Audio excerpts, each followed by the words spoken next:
Hi everyone, it's Heidi back with another live stream. This one is going to be about House of the Dragon. Today we're going to be talking about the armor. We're going to be talking about the weapons. And I have a very special guest with me tonight. He's very excited to be here. And I want you all to be very warm and welcoming to him to make him feel at home. Because actually, I had Redwolf on like ages ago and we just touched base recently. But I just want to say hello to you, Redwolf. Welcome to the show. Happy to be on. So anyway, he actually, so I just want to tell a little bit about you and how we kind of met. So years ago, this is how long ago it was. Red Wolf has this lovely wife named Amber who left a comment for me in one of my comments, like on one of my videos, which is actually how I kind of meet a lot of my viewers, to be honest. Yeah. And she left a comment about I believe it was the Dornish armor, about how they were, she said, "Oh, by the way, I want you to let you know those are actually plates in behind there." And I was like, "Oh, this is hmm so fascinating." And she said Yeah, the probably reason something to why do with brigandines. We've talked a lot about brigandines. brigandines. Exactly. So anyway, as a result of that, she mentioned you and I said, "Hey, would Red Wolf be willing to come on and do a video with me?" So that's what we did. And I believe we did it about Game of Thrones. hmm And anyway, so I have been thinking about you for a while now. I mean, And we did it before Game of Thrones became hot garbage. we did, yes. We did it before it became hot garbage. Hi, Tatiana. And then so what happened was, it was really weird. I'm like, I have to, I have to contact you. So you know what I did? I had lost your email. I went through all of the emails, or sorry, all of the comments from that video, and then I found Amber's comment. And then I Luke, went back and then I dug back in through all of my emails and I found your original contact info. So, wow. and then I reached out to him, and luckily I was very lucky, he responded right away. So that's our history. So anyway, Red Wolf, why don't you just tell everybody a bit about yourself? It doesn't have to be too long and elaborate or anything, but Howdy, y'all. I'm Red Wolf. I do live in history. I've got a review channel up here on YouTube. I do a lot of blade reviews, knife reviews, do a little bit of martial arts, talking about some of that kind of stuff. Do a lot of living history in my spare time. I am currently suffering from some foot problems that have been plaguing me for about a decade off and on. So I'm a little bit slow right here, but I've got a bunch of stuff to show y'all. I want to talk about. I take very little encouragement to sit down and start arguing Game of Thrones purism. I like the effort they put in. I'm a book reader. I like a lot of the background stuff and a lot of arguments and comparatives between the show and the books and all that kind of nonsense. Uh, Happy to answer any questions or anything y'all have got. I'm really good at answering stuff, really bad at talking about myself. So, Heidi, if you want to take it back from me. yeah, I just spotlighted you. He's like, "What are you Yeah, just doing?" straight up. I was trying to tell him, I'm like, "Okay, everyone, listen. We have a lovely audience. We have lovely viewers, people who come in, such awesome people, and so this is going to be really like just a conversation we're going to have." And then Red Wolf has some cool pictures to show you as well. We've got some pictures from the show. Also, some really great close ups that we found of the show, Mhm. of the costumes from the show. So, the other thing I was going to mention before we get going into House of the Dragon is this was kismet also, because I was telling Red Wolf I'm watching YouTube, and then one of his videos was recommended to me, like, and I hadn't had that happen for a while, so I'm like, I gotta call him, I gotta email him. So we had a really great sort of pre-conversation of this, and I think this is going to be an excellent show. We'll see how long we go. We'll see how long it goes, because as Red Wolf mentioned, he's got some health problems, so we'll see how it goes. But I just want to say hi to everyone who is here. And I was telling, when Red Wolf and I originally did this video, I don't even know how we did it, because in those days I didn't even have StreamYard. We must have done Zoom or something. But I was showing him, like, so if someone says hello or whatever, I can just highlight it. And he's like, "Oh," because he said that you watched some of the YouTubers and you were wondering like how that was done. So we've got Carl is here, Master Bezeled, Jake is here, Tatiana Melendez is here, Lady Starfall. Justin's here. He's actually, Red Wolf. He does a lot of my editing for me, and he's also just a good friend as well. Natural Selections That's cool. here. O'Reilly. If this is the same, like I recognize some of these names from some of the other channels I watch too Mm-hmm. on some stuff. I Yeah, don't and know if they're Lady the same. Starfall said that she remembered your video that we did. It was a while ago. It was probably like 3 or 4 years ago. It's been a minute. Yeah. Okay, so this is before we get into the actual looking at the arms and armor. We're going to just like Redwolf and I had a conversation beforehand, just talking about the show itself. So we just thought, just to set the tone, we're just sort of going to start talking a little bit about our impressions, his impressions of what he thinks the show is, how it's doing so far. And he is a book reader. I did read Fire and Blood, but I haven't read all of the Game of Thrones books, just the first one. So he's more of a book reader than Oh, I am. okay. So I thought it would be great just to start there and see what your impressions are. So this is his opinion. So if you guys have a different opinion, that's totally fine. Whatever. These may be the first negative opinions to really pop up on YouTube. So, No, there's been some hot takes. There's yeah. been some hot takes. Okay, so so we're now 8 episodes in. We've only got 2 left to go. Okay. So go ahead. What do you think? This time, on the whole, I think it's a pretty good show.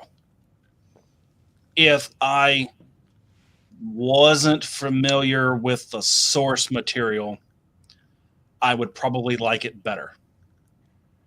I think that one of the biggest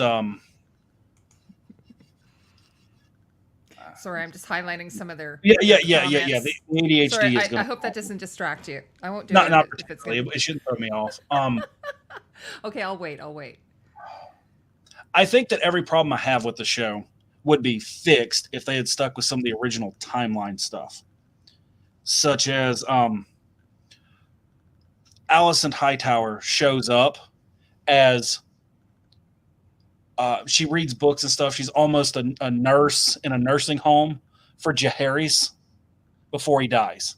And it's possible one of the actual big questions in the books that is not even addressed by the show is she actually a Hightower, or is she a bastard Targaryen from the last generation? Because one of Jaehaerys' other kids ran off and became a whore in Essos. Oh yes, that's right. Yes, Tatiana did, and I did a video about that character. Right, and and in the books, Rhaenyra is like 7 to 9 when Viserys marries her, and Alicent's 18. So what they kind of did is to get everybody on the same page in the show, they took the stepmom and the stepdaughter and split the difference in their book ages and made them both 15. And I think that and when they pull the Great Council, it's actually between was it Jamin, who's going to be Rhaenyra's first husband, the Valerion, whatever is the. Oh, I don't know. Is it Lena? Laner? Layman, something like that. I'm really bad with names. Oh, okay. I don't even know. I don't remember. Maybe it's someone Well, in the whatever. chat knows. Well, it wasn't between his mom, the Targaryen, and Corlys's wife. It's not her versus Viserys. It's actually her son that Rhaenyra ends up marrying. And by the time her getting married becomes a thing that Viserys, we're doing this, Alicent wanted her to marry her firstborn, who was 7 or 8 at the time, not the Valerians. And I feel like the books had a lot more personal issues that stem from their more personality and political issues more than we used to be friends and now we're not, and things are kind of the timeline scrunch. And when the fight with the kids, that's between a 10-year-old and a 3-year-old when it starts in the books over the dragons. Mm-hmm. And they were somewhere in the age. One of the consistent. You had mentioned Viserys as well, which I've mentioned that as well. He's supposed to.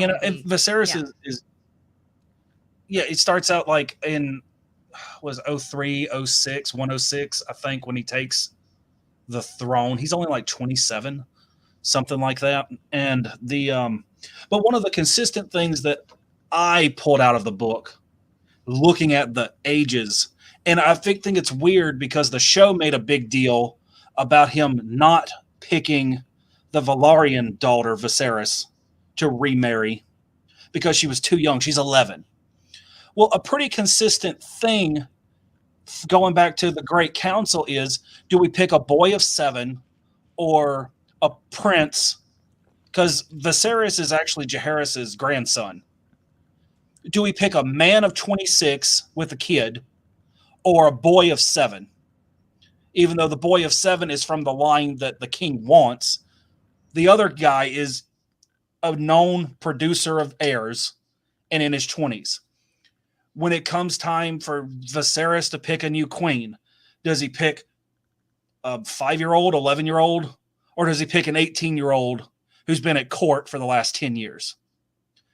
When it comes time to pick a new ruler, do we go with the king's firstborn son, who's, I don't remember, probably 15, 20 at the time, or do we go with the king's chosen heir, who also has heirs with the king's brother? Like the stacking of potential, the stacking there. I really think that by messing with the ages, they messed around with some of the plot points. I think like consistently George is like, do you pick a 9-year-old with better blood or a 26-year-old who can actually do the job? For like 3-4 generations of Targaryens, that seems to be the underlining swing between who gets the crown. But that's my opinion right now. I think the show could use some more fighting. And yeah, totally agree with you there, Redwolf. Love to see one like I would really like to see some more fights that aren't like interspersed with like palace intrigue. Well, I'm okay with palace intrigue. I don't want a sex education warning video. Yeah. In the middle of my grand tournament. It's not that it couldn't have been in there, not that it didn't add anything, but it was a really weird choice to just throw into the tournament. And I think in the books, I think the tournament happened and Viserys made all of his announcements there. But I think it was the tourney at Maidenpool. Something like that. But the actual birthing didn't happen until a year later. It's possible that the kid was conceived, but all he said was like, I'm going to have a son and he's going to inherit. Everybody be happy. And the first thing that started bothering me about it, being a history guy, is they make a big point about, and I think might have been Damon, Matt Smith's character, made a point about, but you bring them their drinks. You're their cupbearer.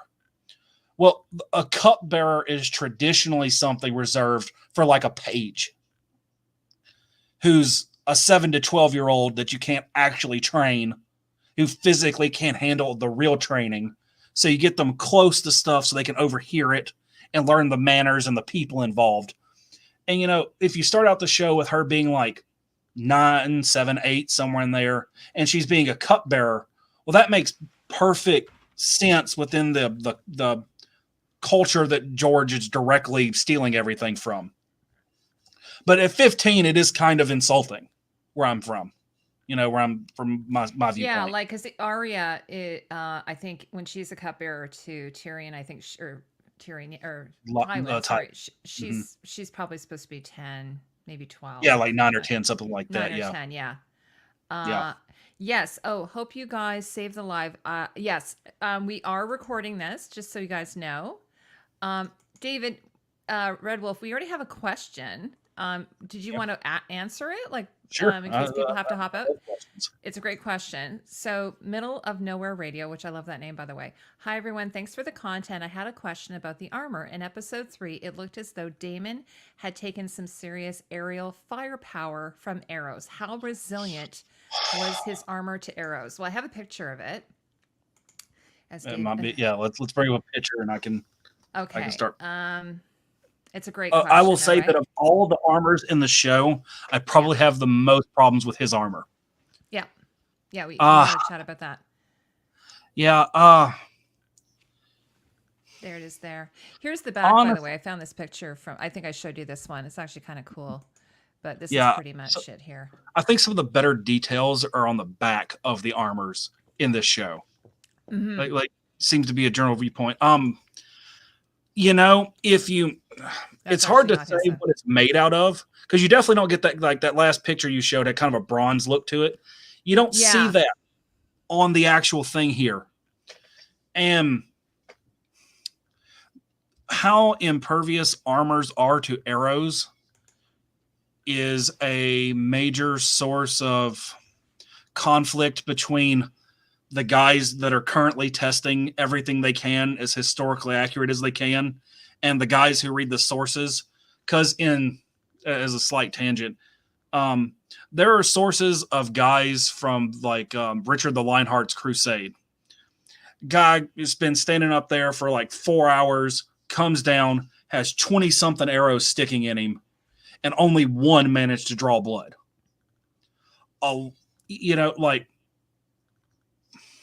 Most bows used by most peoples in most time periods are not a 200-pound English war bow. A lot of them are closer to a 50 to 125-pound bow, which also means they shoot a lighter arrow. It doesn't shoot as fast. There's arguments. Damon is wearing, if he's wearing it all the way through and he's wearing it appropriately, he's got maybe 3 layers of armor on most of him. It looks like he has a gambeson, a padding layer. Yeah. Then it looks like a lamellar scale type layer, but I can't tell if that just covers the bottom part of him or if it would go all the way up. I don't know if it's a concession for mobility. Well, here's a picture of the cuirass. Okay. So that's it, or you can clearly see you can clearly see all the lines in it. Yeah. And like the way it looks, I'm pretty sure in the show it's actually made out of plastic or some sort of plastic. Yeah. Okay. The designer said it was. In real life, the material would have to be leather or metal. It really reads like leather. Mm-hmm. I would hate to get shot at while wearing leather, even 2 or 3 layers of it. Yeah, you can see all the gaps here. So the part here that's green, right in the gaps. Mm-hmm. That's leather, and it would go right through that. I mean, like if he gets hit there, I mean, in reality, how much dragon is going to be between him and there? And then you calculate, because he's on a dragon, how much distance is there between him and the archer? Arrows do lose speed. As they lose speed, power is mass and times velocity, or mass plus velocity. If you're losing the velocity, it doesn't matter what you're doing. It's just not going to hurt him. I think that he has a lot of plot armor. And if he's wearing a lesser armor, it is going to be characteristic of his boldness more than his care for longevity. I really, really think they would have torn him. And you think a couple episodes in the Stepstones, he's even closer to him, and he just gets shredded by arrows when he's actually doing his suicide charge. He gets shredded. I think that's realistic. He does actually. Now he does actually. This is pointed out that in the love scene between him and Rhaenyra, he does have scars. And those scars do not look like. Mm-hmm. I've been stabbed with I've been stabbed with spears, knives, daggers. Have really, really crazy martial arts scene out here. Some background stuff, but swords. I've been shot by a real gun in an accidental discharge situation. That scar he's got looks like somebody like hit him with a flamethrower or something. Like arrow wounds are going to be, especially like those armor piercing type heads they look to have in the show. It's going to be really tiny. It's going to look like nothing impressive. Even if he got an infection, like someone. That's what I thought they looked like. I thought they looked like burns. Like the Maesters would have had to done something to him to mess it up. And maybe it if it wasn't, if I had a little bit more faith in the show, I would see that. Jackie said it was flaming arrows. Okay. Well, the thing with flaming arrows is, one, they almost completely don't exist. And everything that you can do to make an arrow catch fire makes it worse at being an arrow. They don't shoot as straight. They're heavier, so they don't fly as far. And his armor should have... Redwolf, they look cool. The armor should have put it out. Either the fire should have been on the fire side, or it should have been hotter and cauterized the wound immediately. Yeah. Like it looks like somebody spilled half a pot of grease on him. Okay, question for me. Mm-hmm. If he was wearing mail underneath his armor, would that have helped? Mail under that armor would have done a really good job. Well, I mean, even like for example, like the French versus longbows. Yeah. A lot of the knights that survived cavalry charges against English longbows wore mail with plate over it, either brigandine's coat of plates, which is arguably a heavier precursor to brigandines, but they wore plate over mail, and that makes a lot of a difference. You get to stack everything that one is good at, the other one's kind of bad at, and they balance each other out really well like that. I think if he'd worn a proper... And it's not like he's like a sellsword or anything that can't afford real armor. Like, he can afford real armor. Even like the depictions we have of like Aegon the Conqueror, the guy had half plate or full plate armor. You know, by the way, I was just going to say, okay, in the comments, when you guys say this is a fantasy show, that's not going to fly for me. Like, it's just not going to fly, because as Carl knows, I gave him a total talk down about this is still, we're working in a world that has physics, it has chemistry, it has like real world inspirations from the Middle Ages. There's no electricity. There are people, suffer in many of the same ways that people, they die from, okay, maybe there are some slight magical properties, but as David Lightbringer said, this is low fantasy. It's not high fantasy. It's not Lord of the Rings. Right. So we're talking about, if you guys don't want to have a conversation about the real world properties of arms and armor, okay, that's totally fine. But in this conversation, that's what we're talking about. So David is an authority on this. So he's just giving us his expertise. Right. So the closest thing that arguably the closest thing that we have to what Damon's wearing is going to be giving me some snark. No, all right, it's Carl. something like this. If you can see the bands yes. in this Roman style armor, those are lames, which is where we get lamellar from. Exactly. There is an argument for mobility there, and I think that the showrunners have even said that they designed his armor around acrobatics. And the problem is, you kind of... I made a point about picking swords on my show, on my channel. But like, you kind of design armor around expected threats. Mm-hmm. Like swords and armor are always...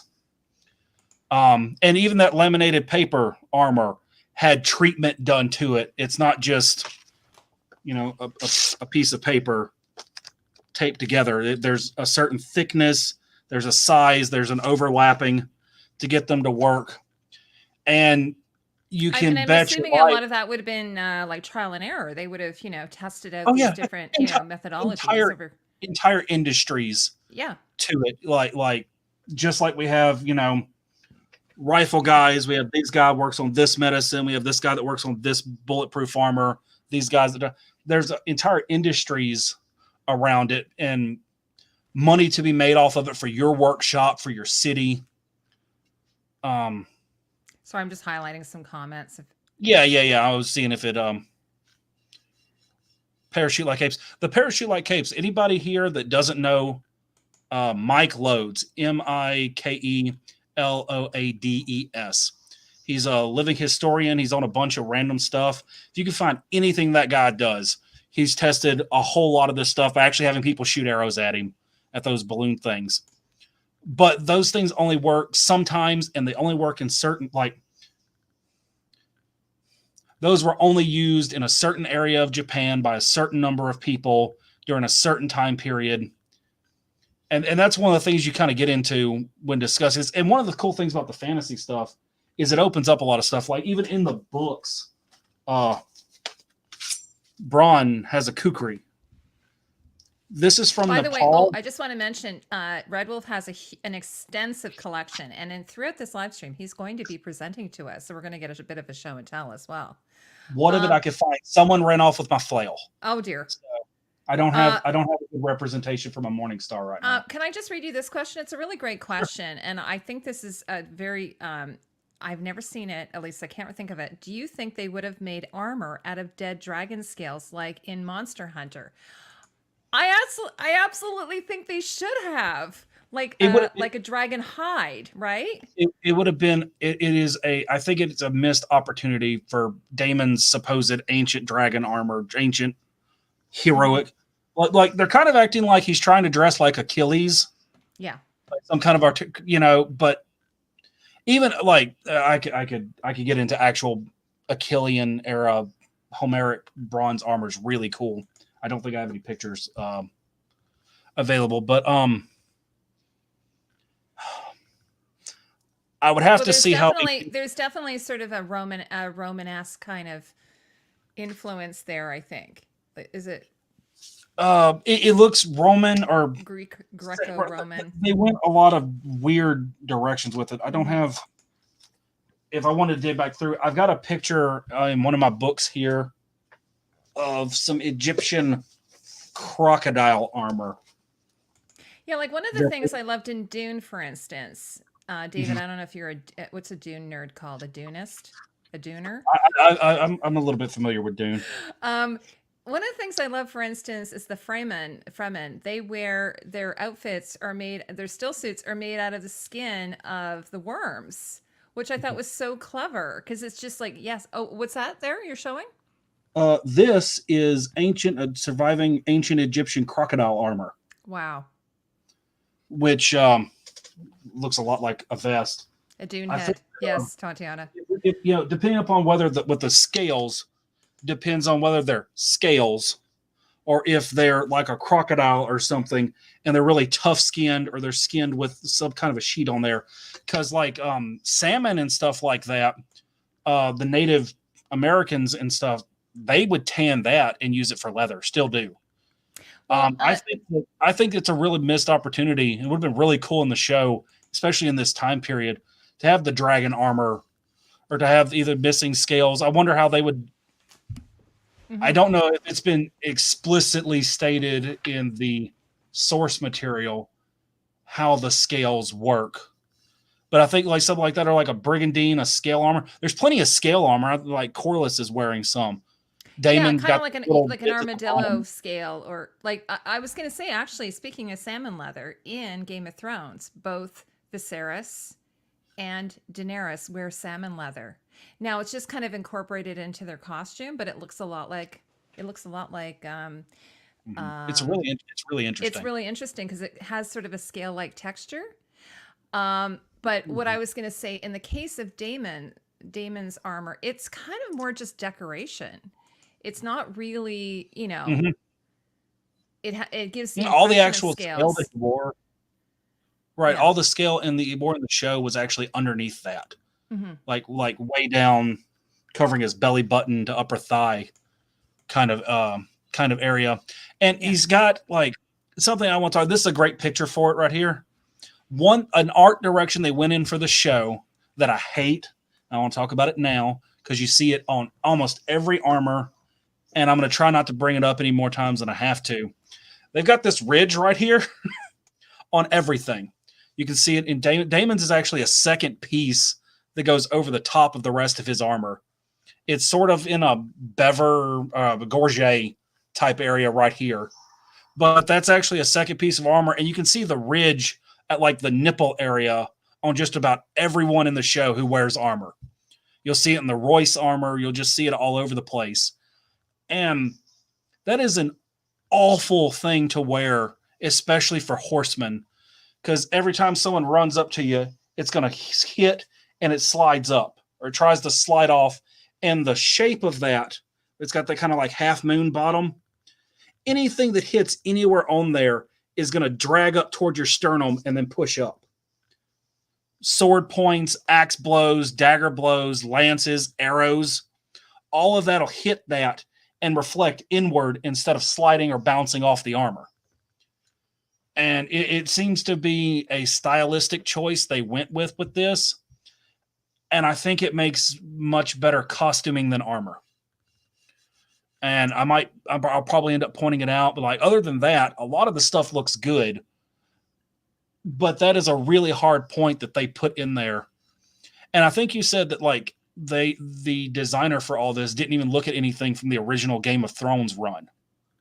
Okay, yeah. So I'm kind of a little confused about that. What she said is she did all of her research based on the book and all of the descriptions in the book. Although there's really not a huge extensive description in the book. Like she's like, I made it just like the book. And I'm like, there wasn't really that much description. There was a little bit of description. But I suspect she must have at some point watched the show because even like I saw one of it's all really close. Yeah, because Olivia said after she got cast, she had said in her interview that she had watched the show, but she hadn't. But then she went and binged all of it after because she's just like, but that's what actors do. They'll say, yeah, I can ride a horse, but they can't ride a horse kind of thing. Right, right fast. Mr. Karsnark, you are not kidding about Maximilian's armor. Like anything Maximilian had is over the top, completely over the top. And the guy seemed to have actually used all of it. Just as a aside, I actually looked for some pictures of his stuff and couldn't find any that I could use in the time period I had to get up and around this week. Sorry to cut you off. Oh, no, not at all. So I feel she must have because like as I think it was Carl's was saying, like she's using inspiration 14th, 15th century armors. The Valarian armor, I think it might have even been going into the 16th century. She said she was inspired by the Renaissance period, but she also looked at the Middle Ages. She's running like, I don't know, 400 years, I think. Yeah. Inspiration. A lot of the stuff is really similar in that particular time period. If you just take the Renaissance early in. Yeah. Like Martin doesn't really get into like when he does, it's like really specific stuff. Like, and like Damon's bloody helmet. I hate it. His dragon helmet. Yeah. Because like Martin describes stuff like the Hound's helmet. And you get an idea. Yeah, I'll get a picture of it. A hound helm looks like. And you don't. Here's his helmet here. Yeah, I mean, like, look at that thing. You can see 4 inches of his eyebrows. I mean, she said, this is back to cinematographer. I would say cinematographers, actors' faces. You want to see the actors' faces. So she kind of did a bit of a Roman style helmet, with the dragon being like almost a bit of a nasal helm, I guess there. And Greek. It's funny though when Tatiana's in the chat, like when we did the very first sort of review, we were saying, "Hi, Minty." She was saying you could kind of see the helmet was sort of bending as like he was kind of doing the joust. And then I found out later, that it was actually plastic, which is really surprising because I don't know if it was you I was mentioning this too, but in A Knight's Tale, they were actually wearing real steel armor, and normally they call it the they call it the hero armor. Like, so when the main character is wearing an armor, it's called the hero armor or the hero costume.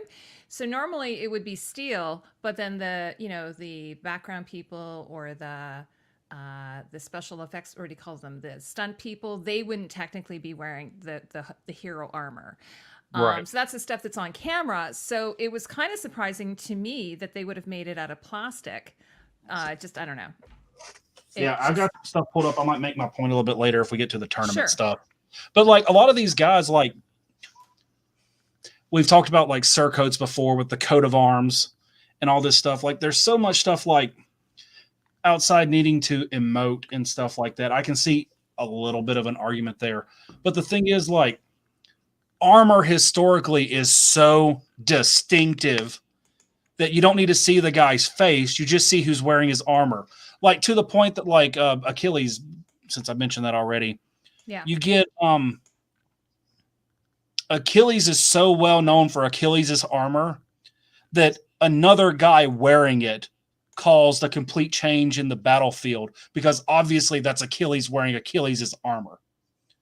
And that tells you something about how personalized everyone's armor and all their accessories and stuff is. And I wish we could see, especially like they do this with some of the background characters in House of the Dragon. Like, I love the background characters. Those guys are dressed to the nines. A lot of them look like they're wearing steel, and then the main cast is wearing plastic. I almost wonder if maybe some of the background people had their own, maybe they had their own sets of armor, or I've wondered about that might too. Have been reenactors. Or supplementing. They do that a lot. Sure. Because it was the same. I had the same comment about the Northmen. Someone was telling me that all of the background were dressed completely accurate, and those were actually reenactors. I actually got like Viking reenactors, whereas the principal characters weren't dressed as historically accurate.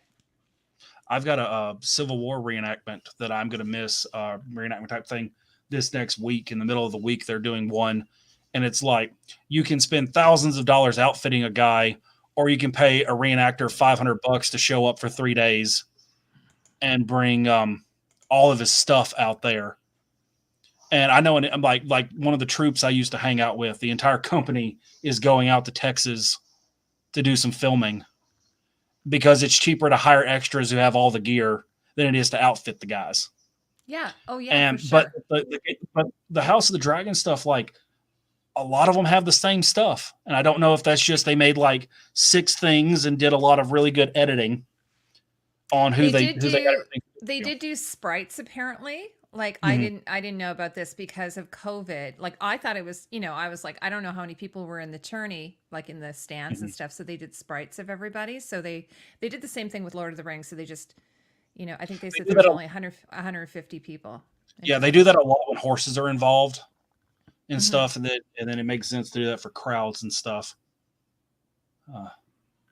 The wardrobe department is huge, but yeah, for some of the crowd scenes, it's a lot. You got to have at least 3 outfits for everybody that's actually in the shot doing stuff.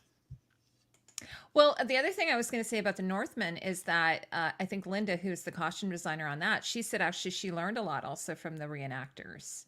So this is the other thing, like how to wear your armor. Like there was one thing that Sculla Gladiatoria said that I actually, kind of was like, okay, they actually did do that right, apparently. Although I don't know what you thought about this. So, let me see if I have a picture of it. When Krispy Kreme, as everyone calls him, Sir Kristen Cole. I know, is that hilarious? I didn't come up with that. That's not me. Sir Krispy Kreme. When he is battling Damon at the tourney, he's wearing very ill-fitting armor, and that actually the designer said she did that on purpose. Here it is. I think you have a picture somewhere of like his leg flaps falling off. Yeah, so see how it's kind of it's ill-fitting?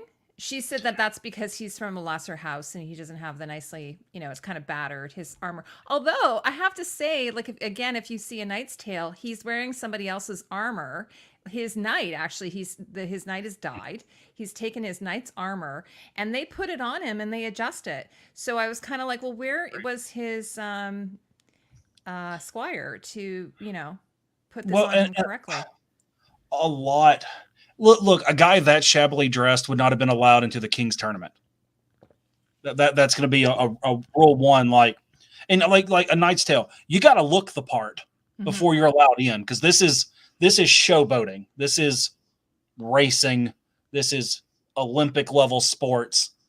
You got to look the part. This is all about chivalry. This is about showing how awesome you are and how not scared of death you are, and showing off and earning money and all sorts of stuff. And that's the other thing, right? Like they don't sort of touch on that, but there would have been prize money. It's quite a bit of prize money. Yeah.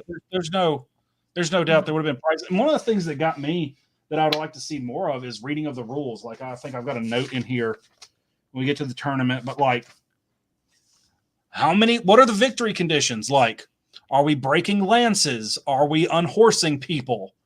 Do we go to somebody quits? Justin's asking, would you be allowed to hit a horse in a joust? That was one of the worst things I saw. They're trying really hard. I think I read somewhere even. They're trying really hard in really weird moments to paint Damon as like the worst villain, but also he's like a stand-up guy at the same time. He kind of floats. Usually killing the horse, it's about chivalry. It's about acting right. It's about showing how awesome you are. That's a low blow. That's usually a disqualification. And you have to give the guy at least the horse you're riding to make up for the fact that you killed his horse. In warfare, it might be expected. In a tournament, it's almost certainly a disqualification, if not a slight on your entire house. Like, that might get you disowned. It's a really bad thing to do. Or Justin saying, or murder members of noble houses willy-nilly. I can't. Yeah, like I don't know how that turned into a melee. Like just out of the blue, all the guys who weren't on the field ran out and started stabbing one another. And once again, I feel like that could have been a great scene if they'd given it 2 to 5 extra minutes and done the birthing scene in one shot. I think a few people have commented they wanted to have that parallel between the battle for, the battle of the woman is in the child bed or whatever they call it, and then the battle, for the men is at the tournament. There's a Westerosi. I love that. A pox on your house. There's even Westerosi like idioms for stuff like that, and I would like to have heard more of them to give more context, because the show knows what they're doing, but I didn't hear a lot about it for stuff like that. But the horse thing is a really big deal. Like, even in the joust on a lot of these things, sometimes if there's not a big prize, they're playing for horses and armor. When you beat a guy, he's your prisoner, and he has to buy himself, his armor, and his horse back from you. And that's how you make money as a tourney knight. Oh, wow. Yeah. I was going to say also, like, for instance, in Game of Thrones at the joust, Sir Gregor, he actually kills his own horse, which is pretty crazy, right? Because considering how valuable it is. Well, he had money, and one of the things is, like, as an equivalent of money here, a lesser house isn't Bob the Architect. It's Donald Trump.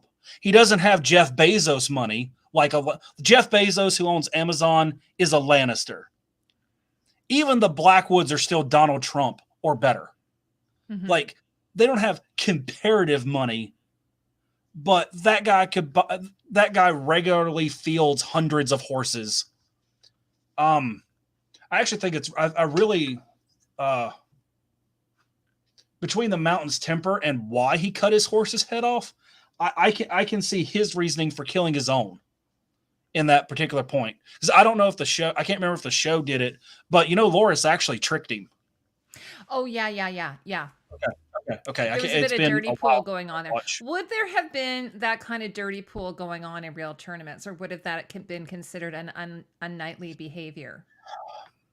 There is always going to be an element between I'm doing this for moral reasons because that's what we're here for, and I'm here to win. And I can see arguments. I can see Thanks, Jackie. Hey, look, man.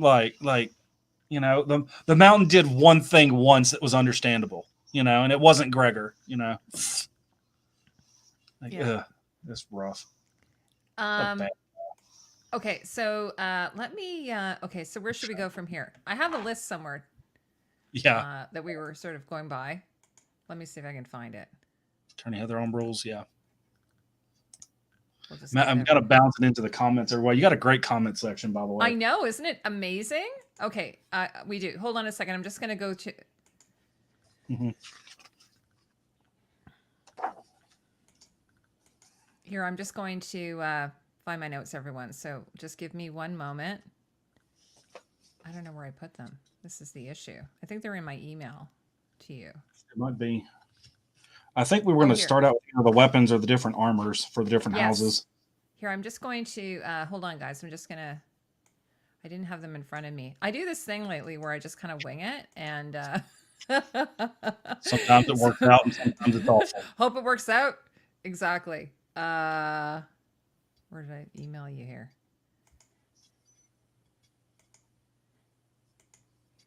Yeah, William Marshall. Oh, here it is. Yeah, okay. Carlson. Okay. We were going to talk about the Targaryen. Do you want to talk about the Targaryen armor? So I mean, there's not a lot of attention given to it. In fact, a lot of people were like, "There's Targaryen armor." It's one of the best armors in the show. Okay, let me pull it up here.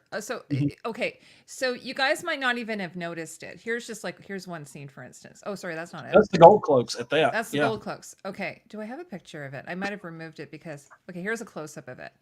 Yeah, that's going to be the brigandine, which is probably just studded leather for the show, so they don't have to put all those plates. Do you have the picture of the back of the plates in there anywhere that I put up? In a minute, just wondering. But anyway, with the picture you got here, it's a pretty good armor, especially when you consider this is going to be something that the Lord is giving them, not something they're having to buy. He's got a helmet. It fits pretty well. He's got, I think that, like we were talking about all this stuff up here, the showrunners this time are obsessed with gorgets. Mm-hmm. They're not necessary. They're actually they're actually a two-part piece where you have the gorget and then the bever. Here, let me just take it off of the picture for a second. So actually, I can show you on the front cover here. Yep. You can see this guy. Find my camera here. This part right here that covers his chin is a bever. This is the gorget. The gorget protects your upper chest and neck, and it's a holdout from when they used to take like tournament armor and stuff. They would literally, the helmet comes all the way down and either bolts or is strapped to your chest. So the plate and the helmet all go as one, and they sit way out here in front of you when you're doing stuff, so you don't get hit by the lance and stuff. And the bever and gorget combo lets you get, the helmet comes all the way down, and it gives you overlapping protection, but still gives you a lot of room to breathe and stuff. And if you're not jousting, you're not doing that kind of armor type stuff, especially if you don't have the bever, the gorget is just not the ideal. You could do better with a $30 Cult of Athena piece of chainmail there for costuming for a collar.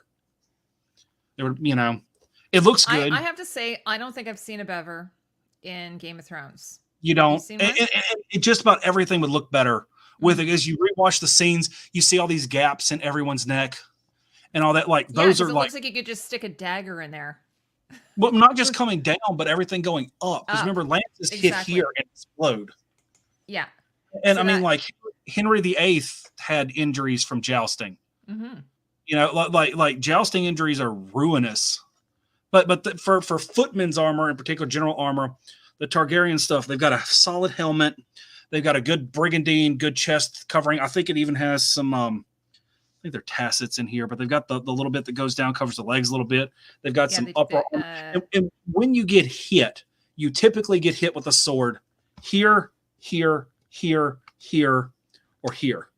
Sorry, David, I had the picture on you there. Do you want to show that again? So most of your damage zones are head, shoulders, or hands, forearm area. Sometimes you get low blows that it's a rising blow that'll hit somewhere between the top of the thigh and the middle of the ribs. Sometimes you get those. And those are like the 5 cuts of like my Scottish broadsword Hema. Head, shoulders, ribs. And if you got those protected, that's most of where most weapons attack. Especially in Hema, they don't do a lot to the legs very often unless you're running away and they stab you in the back of the leg.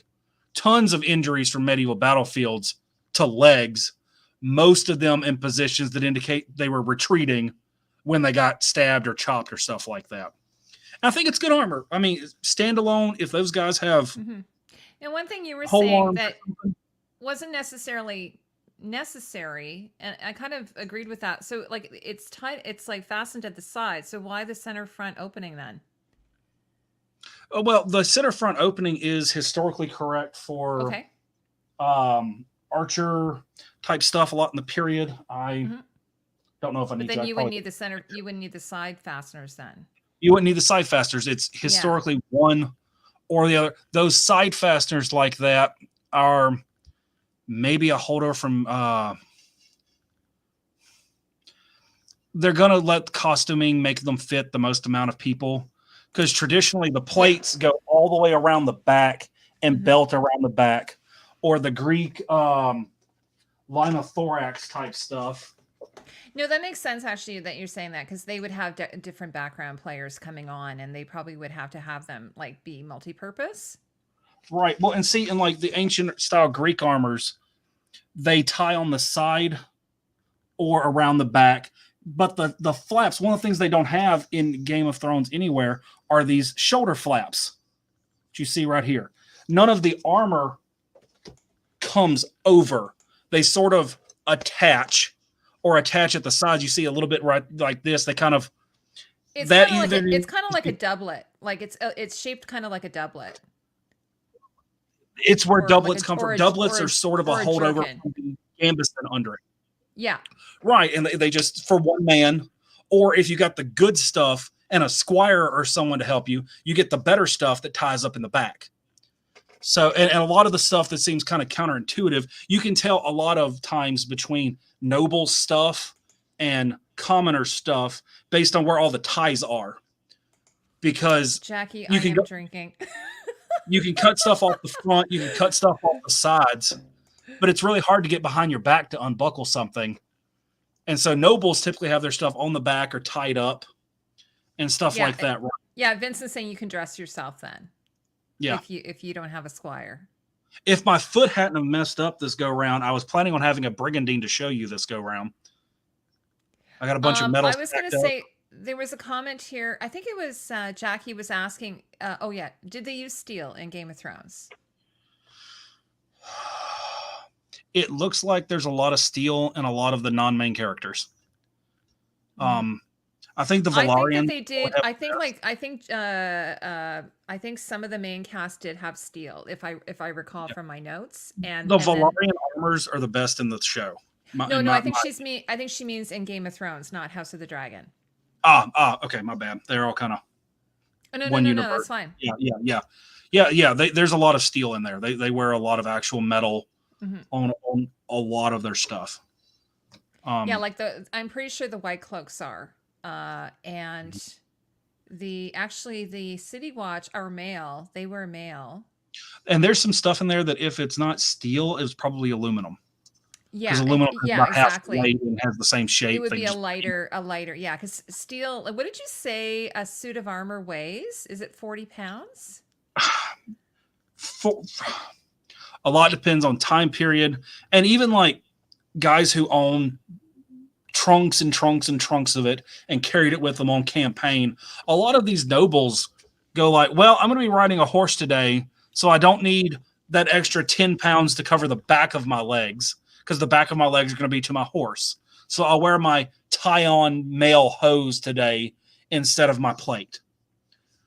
But like a full suit of armor, when you think knight in armor, 50 pounds. A pound is 2.2 kilos. That's about right. Yeah. I think that's about right. Yeah. Okay. Thanks, Yeah, She's from Australia. They don't use imperial. I'm in Canada, though. We use Man, my buddies in Scotland have talked to me so much about stuff that we kind of just like we have a rough idea of what everyone's talking about. I forget to translate every once in a while. If I do that and need help translating, let me know. I'm pretty Jack bad is at it. teasing me about the drinking. Yeah, guys, it's Saturday. I have to tell you, like my husband and kids are away, so it's just me and Redwolf and his wife, who's in the background somewhere. She's but tournament lurking. armor, Brettfest tournament armor, because of the severity, you're guaranteed. You know, like we talked about this a little bit, but like talking about jousting, you've got two guys that weigh 150, 200 pounds apiece, put on 60 to 90 pounds of armor, and I'll get into that bit in a minute, and then run at each other at anywhere David, can you from still see me because my monitor is screwed up. Yeah, you're froze right now. I'm frozen. Okay, but can you hear me? Run at one another. Yeah, I can hear you fine. I can anyway. I don't know if check the comments. Yeah. But they run it to one another well, you got to remember that you're on a horse. You're wearing 90 pounds of armor, but you're on a horse and he's doing most of the work. And but you're running at each other at 25 to 35 pounds, and you are stabbing one another on a metal point that's this big at 25 to 35 miles an hour a piece. And I don't remember what the conversion on the miles per hour, like, is that around 50 kilometers, something like that? And you're both hitting each other at that, so double the speed when you're hitting. It produces somewhere like 3 to 6 G's of force on impact. So you're doing this for fun at a tournament repeatedly. So I can't imagine what kind, like the impact that would have on your ribs. You know, it's big. Well, the stuff. A lot of the times, the stuff sits off your chest even a couple of inches. And tournament armor is a lot of what has survived in museums, in part because a lot of times it could be up to double thickness off of what war armor was, because you're not wearing it every day for 6 months in another country, trying to get away from their guys wearing the same thing, trying to stab you. So tournament armor. Master's asking me. Sorry, I have my volume all the way up to hear you, Heidi. So Redwolf is allowed. Oh, okay. Is this better? Justin, you should have told me. I don't even know if Justin's here anymore. Redwolf, is that better? I haven't actually watched Tutors. What's that? Somebody asked me about Tutors, and I haven't actually watched it. I've seen it pop up every once in a while. Okay. Sorry. Okay. Sorry, but can you guys hear me okay now?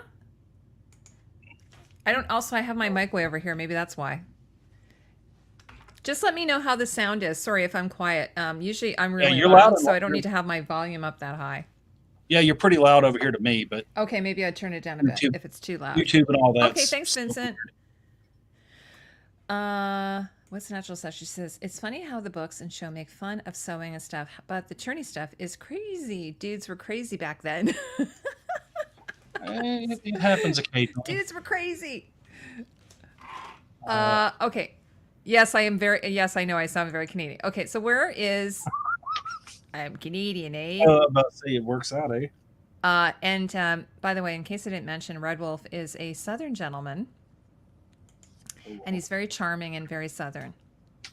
Well, I'm at least very Southern. He calls me ma'am, which I kind of like it. Like, you know what, honestly, if someone calls me ma'am, I'm always like, I'm too young to be ma'am. But when David calls me ma'am, I kind of like it.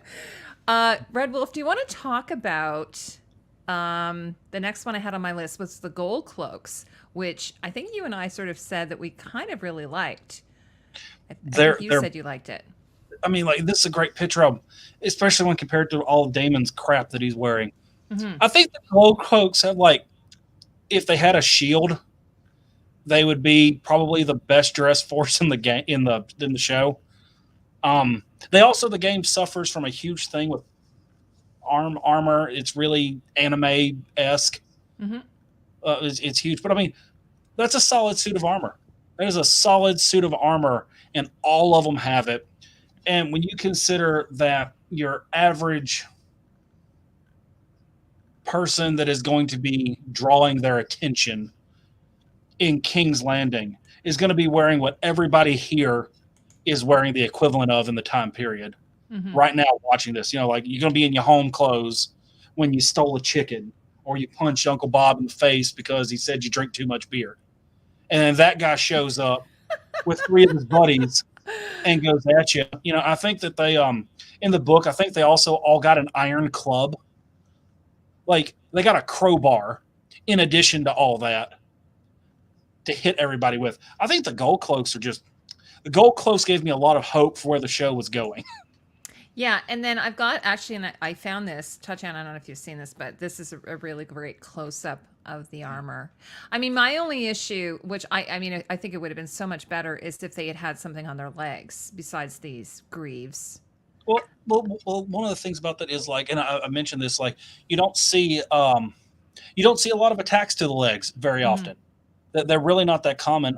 Knights didn't wear knights, chevaliers, Norman equivalents, horsemen don't wear a lot of leg armor very often in much of history. It's really not into early gunpowder that you really start seeing it being more common. Part of that's probably because we could produce more metal cheaper. And they start doing like the tournament fighting with pole arms and stuff. And once you start, you get these really big 4, 5, 6 foot things, and they can pinwheel them up and down, and they start hitting legs and stuff like that on one another. Yeah, they're holding spears. Are they spears? That was an axe. Oh, what is it? They've got swords. Swords. Okay. Oh, actually, yeah. You know what? If you look at this picture here, you can see it in the on the. And I think that sword is cleaner and better defined than either of the Targaryen swords in the show. In the detailing, and it really makes me sad. But the leg armor, where you see a lot of those show up, is late Renaissance stuff. I think I even sent you a picture from Durer of Condottiere on a horse, and I don't think he's wearing leg armor either. If you can find it, and if you can't, but a lot of that, you see, he doesn't even wear the lower leg stuff. Everything's going to be at horseman swiping down. Yeah, and the greaves are actually one of the least commonly worn things. The Greeks wore them with their hoplons, with hoplites and stuff like that, because they're wearing a giant helmet, and they're carrying like a 3-4 foot shield that's covered in bronze, and the only thing left to attack that wasn't already covered in metal was their shins. And a lot of times the Greeks and the Romans and stuff like that, even with infantry, where the only thing you can see is their legs, a lot of times they only wore one greave. They'd wear it on whatever the front leg was. For what that's worth. Yeah, and they would have. A lot of times they would have even have been like just wearing like a little short tunic, right? Like it would have been pretty short, so their upper and lower leg would be naked. Yeah, the chitin, stuff like that. They're, a chitin. Yeah, exactly. Chlamys. Yeah. There's not a lot to it. And there's a lot of arguments. Like the Spartans started out the thing about like, we all wear heavy bronze armor, head to toe greaves. And then the Spartans are like, that's a little bit much. Let's go back to linothorax, which is glue and linen. I also got one of those. I got a pattern for one of those done up that when I can walk, man, when I can walk. But they've got. You guys didn't know we were talking about before, like when David and we were talking, and actually, I don't know if anybody watches Shadiversity. I don't know, Redwolf. Do you watch him or do you like him? I have some differences of opinions on some of his tests, but I watch him. Yeah. So one of the things that he talked about is the Gambeson, which, excuse me, is like, sorry, I'm drinking a carbonated beverage, is a really great protective garment. And one of the things, like just the simplest of things would have just been wearing a gambeson made of layers and layers of linen, which of course was very readily available. And it's actually, as a natural fiber, it's very, very strong, probably stronger than leather. Would you say, Redwolf? Yeah. Untanned leather. Yeah. Well, like, and gird means put a belt on or put a sash. that's worth. That's what I was saying to Tatiana. We were chatting. I said the sash on the hip is a girdle. Right. To get to a point where, at any point where you get the same amount of protection from linen as you do leather, the linen weighs about half as much. And interesting. Leather is super heavy. Like like the Royce armor we're going to see in a little bit, that leather. That leather probably weighed 15 to 25 pounds. You can make a steel breastplate that you can go out and get in a fight in right now. And it has about the same weight in steel as it does in leather, which is an argument against a lot of the leather and leather type armors that we play around with now. That's a kind of on a living history tangent, but from a lot of the stuff we're getting with, it is a problem. Yeah, you were saying like gluing, like fusing and gluing the layers together would give it. What kind of glue would they use? Like horse glue? Probably some sort of hide glue. But like they almost certainly had a formula that everyone figured out off and on, different places, different local ingredients over hundreds of years of trying not to die when someone tries to stab you. And whatever that formula is, we don't have.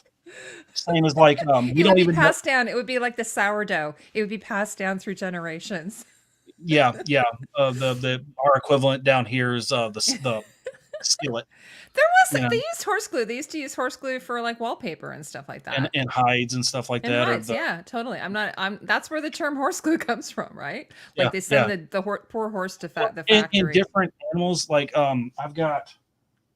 Not Elmer's glue. No, I don't know that word. Well, Elmer's glue is water soluble. Actually, hold up.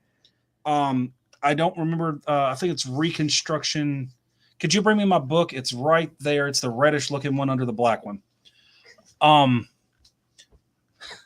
have a book for this. Yeah. So yeah, Carl's saying epoxy. So yeah, like my dad was a boat maker. That's exactly they would use epoxy. This is the book on it, Reconstruction Ancient Linen Armor. There's an entire book about it. Like that's pretty crazy, right? And look how thick it is. Green Bay or something like that. Wow. But they started as a PhD project, wanted to reconstruct armor. Yeah, rice paste is pretty good. And I don't know if they might have used, I want to try like milk glue because that's what they use for shields in Europe. I want to try making some milk glue for it. But they used let me throw them some. I think probably any type of carb like flour, rice, like flour. You can make would make a like glue of some type. But they did this. They've tested results. There's a lot of good stuff in here. They used fish glue. They ended up getting their best results from rabbit glue with a little bit of vinegar in it, and there's a whole process to doing it. But what they found was, if they weren't just being historically accurate, that watered down Elmer's glue, plain PVA Elmer's glue, has about the same results when soaked into fabric as rabbit hide glue, and you don't have to deal with having to make rabbit hide glue and keep it at the right consistency. So Elmer's is actually not a bad guess. Well, we use actually in theater, we used to use glue. They call it skimming. We use it in everything. White glue for all kinds of purposes, kind of like paper mache, right? Like we used it for everything. I was laughing at Aaron. He says a bunch of nerds in the chat. Well, yeah, hello. Gonna survive the zombie apocalypse. We are totally a bunch of nerds. Armor, make some cotton. Cotton. Now I want to make some linen armor. I want to make some linen armor now.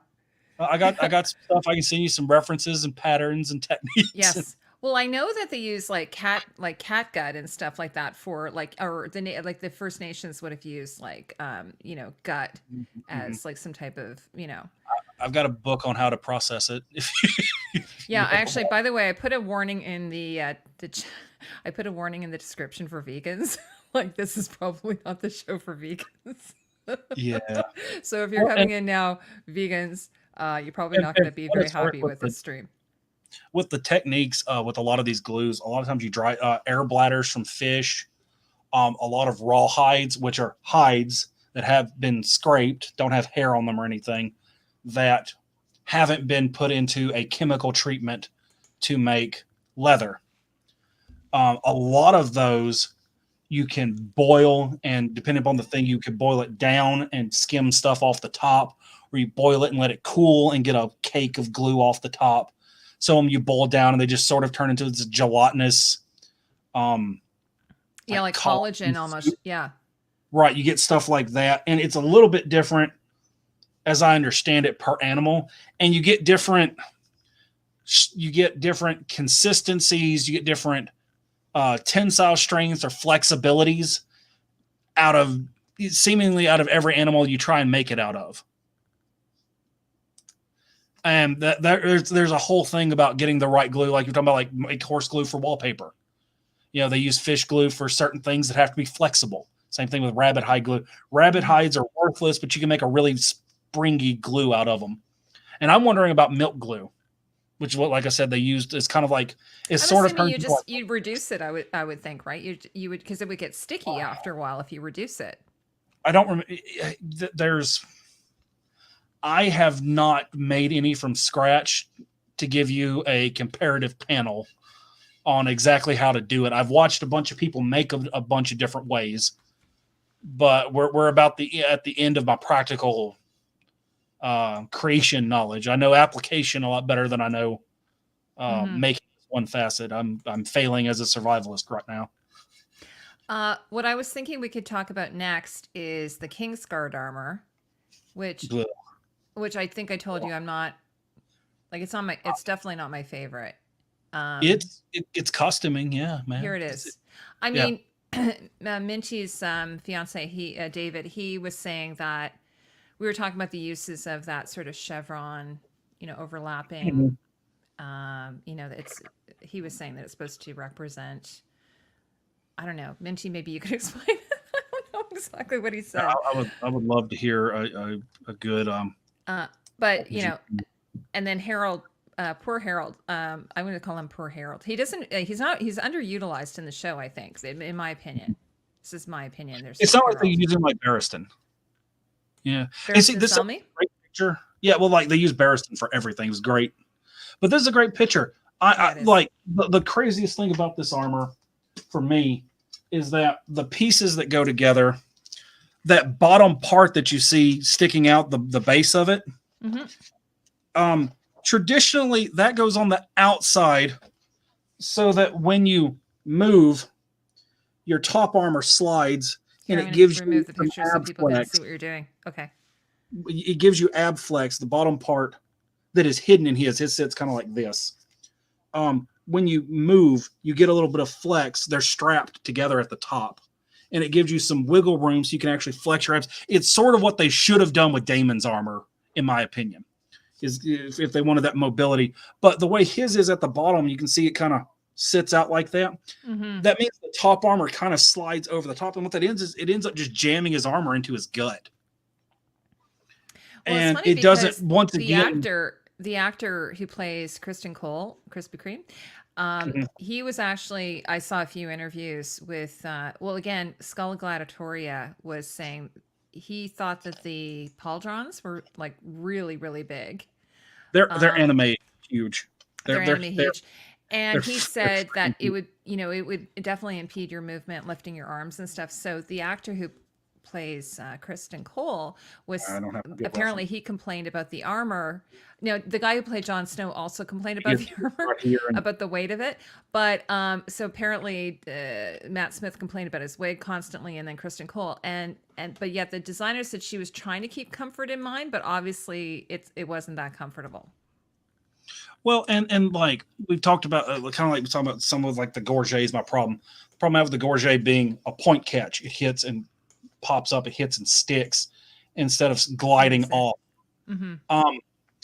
His entire armor is made out of point catches, and they all point toward the middle where all your vital organs are.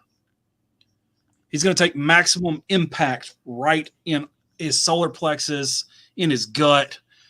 It's really bad armor, man. Like, I think that like like Allison It's pretty Hightower, great. like some of the people, even like Damon has a band cape shirt thing that I can't make up my mind if it's his favorite shirt cloak combination or if it's supposed to be armored. It doesn't do a whole lot. It doesn't provide a lot of protection. It kind of looks cool, I guess. Like it looks stylish because a lot of their clothes are made up of strips. You'll see in the Yes. show. And I'm guessing it's to keep continuity with that. His sword looks awesome. I will say once again, I absolutely despise what they did with Blackfire. Yeah, no, I don't know. This one says this is Kristen Cole's armor. So I don't know if his sword is different than the other Kingsguards. Right, and it could be. There But he the is other there. thing is, you can see right here, the armor stops above their belt line. And it also bellows outward. Actually, I do know that I have a good position to make in this book. I try to get a couple of books that have the maximum amount of showing it, but like here, get this right. You see the shape, how it kind of comes down with the rib cage, and then it has extra bits that flare out to cover you all the rest of the way down, and how it all kind of attaches to your under armor. Their stuff doesn't attach to their under armor, and it doesn't pinch and it doesn't rest on their hips. It's just kind of an open kind of barrel shape that stops really high. Oh, so this is what Minty was saying. I think it's symbolic of their oaths binding them. Yeah, so it's like, kind of that, I don't know, I'm trying to do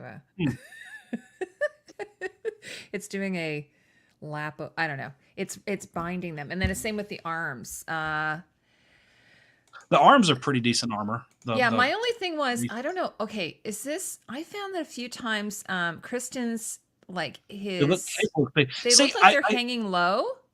See, his breastplate fits him.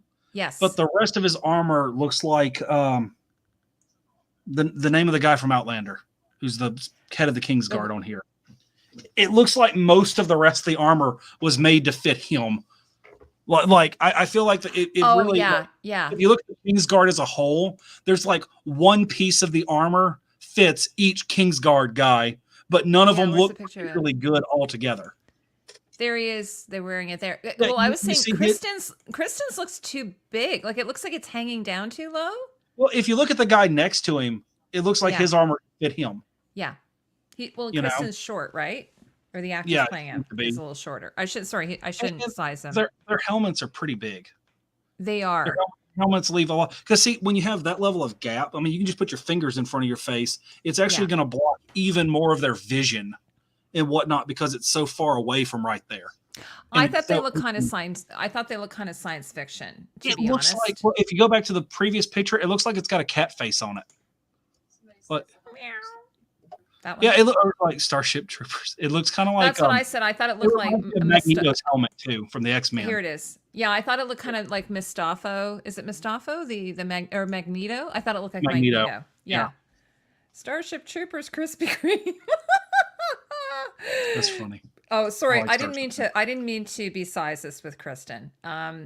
He has his foibles, but his height has nothing to do with it.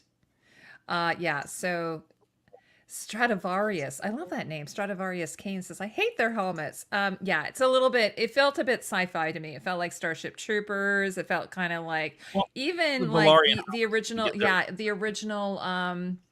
What do you call it? What's the bad guys from Battlestar Galactica? It felt a bit like those. Cylon. The other thing, I finally actually have some notes on this. Mustafo? Who's Mustafo anyways? Magneto. That's what I meant. Their gambesons, their padding that they wear and all that. The gambeson. Yeah, here, let me show that picture. They've got so many grommets. Like you can mistake them for a brigandine. They have so many grommets. Yeah, and they're not doing like traditionally. Those are stitched on pieces of braiding with metal eyelets on them, called points, and you tie your armor to that. And those are just sort of decorative holes in their armor, right there. And it's not really quilted. It's got like a crochet type pattern to it instead of being sandwiched or something like that, you know? Yeah, I was saying when I did my initial review, I said I don't know if those are supposed to just be vent holes, like so that they breathe or something. I wasn't Well, sure what was going on with them. I originally thought that what they were doing was they were in sort of There he is. undress because they weren't doing anything particularly formal, and we get to see a full combat armor on them at some point, and that's what the lacing holes were there for. Mm-hmm. But man, but like, if I don't know if we have any pictures, but like, there's some pictures where they like when he takes his armor off. No, man, they just got grommets everywhere. They're just decorative. They look kind of cool, but they are decorative. Yeah.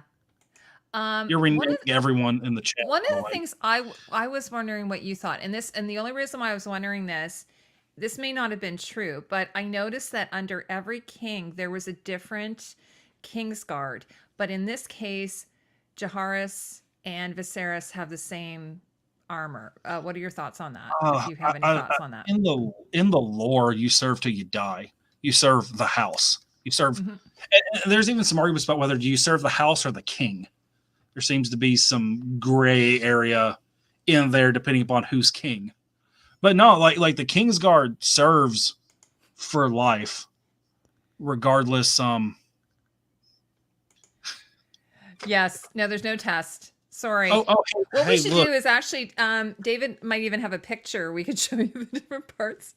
Well, you know what? It's funny. I did a video where I actually had arrows going, okay, this is, I mean, because I was learning too, all the different parts. But I mean, gosh, if you go to Wikipedia, there's there's over 100 different parts. And then if you're getting into Japanese and stuff like that, oh my gosh, it's like crazy amount of parts. Yeah, I've got some books on that. I mean, like I could be really difficult and bring in some of my living history stuff that I've done on it. And this is what my personal thought canon is on this, is that I have a feeling when they go into the new factions, we're going to see a change.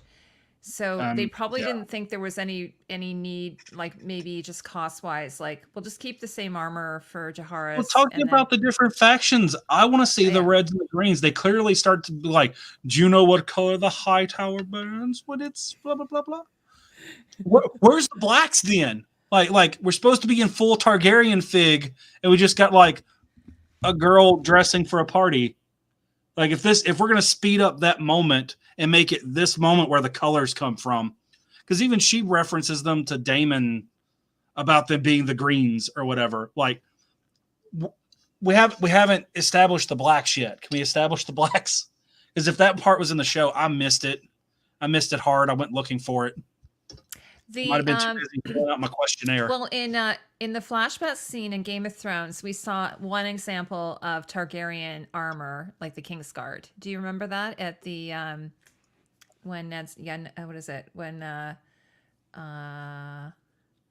lost it when Ned Stark shows up with and they have I didn't hear the first part of the question. Sorry. In Game of Thrones, we see one example of Targaryen armor under you guys are gonna have to help me. When Ned Stark shows up to battle them, it's I found it really weird for someone who didn't watch the show how much the Targaryen armor looks like the Lannister armor from the original series.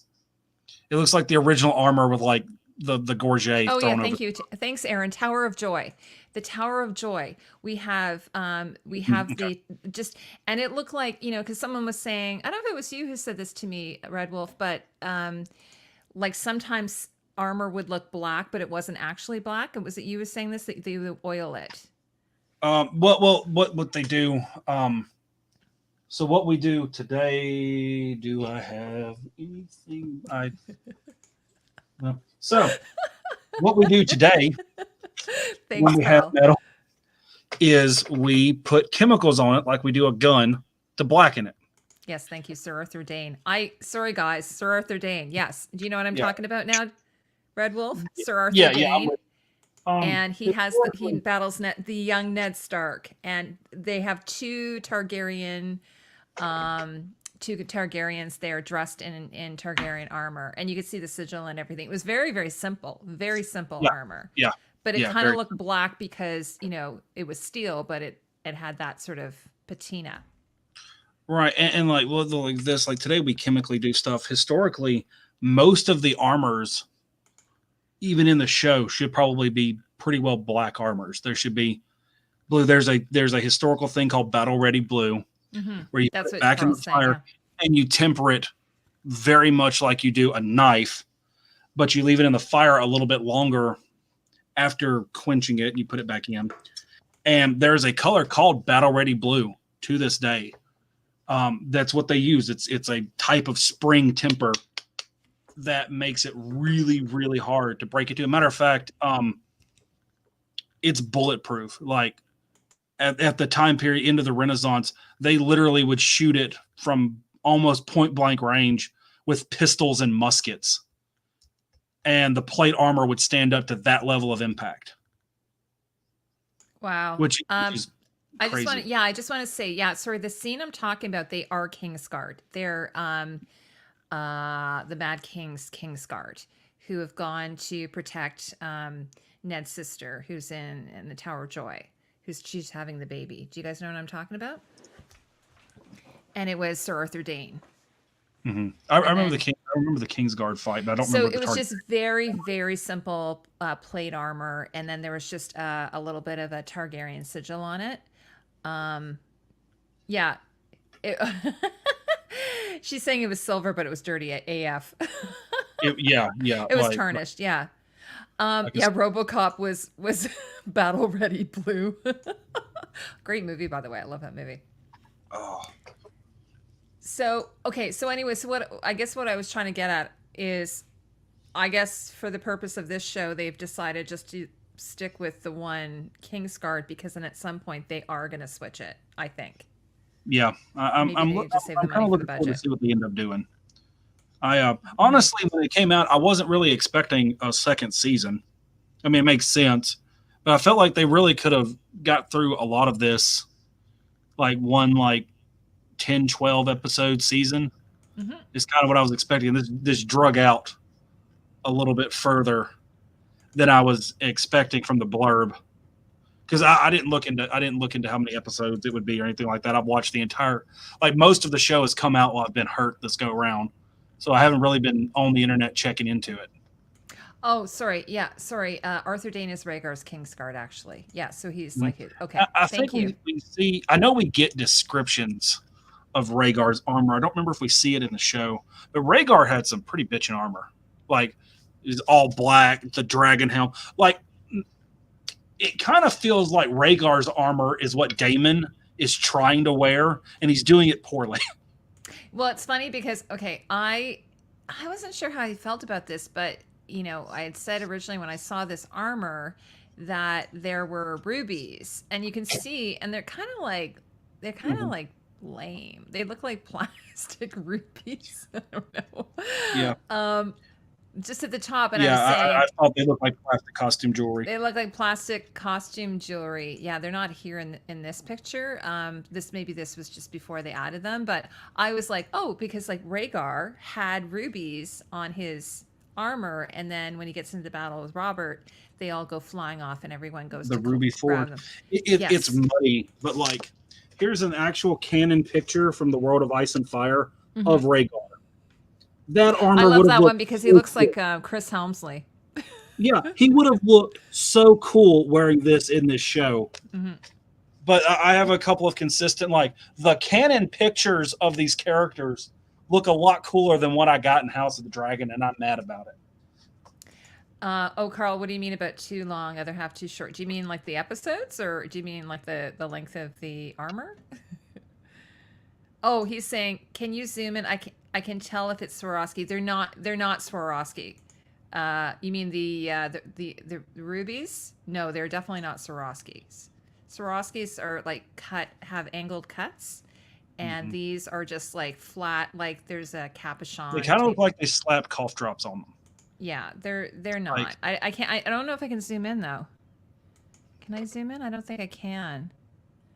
I have another. It's in the eyes and the weird gorget plate on the right panel. Yeah, I might have another picture of him here where. And see, like this highly engraved version right here. Yeah. This isn't the version that he's wearing around all the time in the show. No, this is just at the tourney. Yeah, and Where's the other that's picture I sad. have? This should have been his full-time armor. Yeah. Hey, he's even got an eating knife in there. Does he? I didn't notice before. Under his dagger, that's an eating knife. No way. Yeah. That's very cool. I don't have a picture of his. I had another picture of his. Yeah, I don't have it here.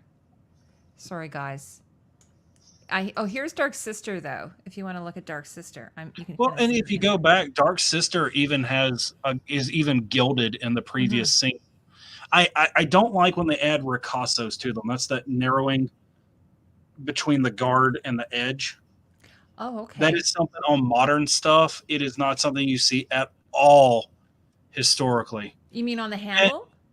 No, between the guard and it's on the blade, but before it gets, I know what you're talking about. Yes. Where it narrows. Yes. That would have been sharp all the way down. Mm-hmm. The only times you don't see those are in like great swords, and they might have a flat, but we're talking about like a panel that you can reach up and grab pretty far. You know, you like way up here for half sorting. They have kind of done the. This looks like a really rough die cast. They have done a watermark though on it, like a Damascus steel kind of. Yeah, like raindrop maybe or something like that. It looks like a pretty sword, but like it was supposed to be Visenya's sword though, right? Right, and I mean to once again consult lore because I was doing this thing where I don't know if you guys saw this, but I was being silly. So yeah. Yeah, so I'll take off my glasses. No. Can you bring my thing back up real fast so I can see this? Yes. This if I can see. Oh yeah. It's beautiful. This is the canon picture of Dark Sister. Let me get the book. Christ, I can't get this thing in here. But it's got flames on the hilt. It's got the crossguard looks like that. It's got a very distinctive shape. It's thin.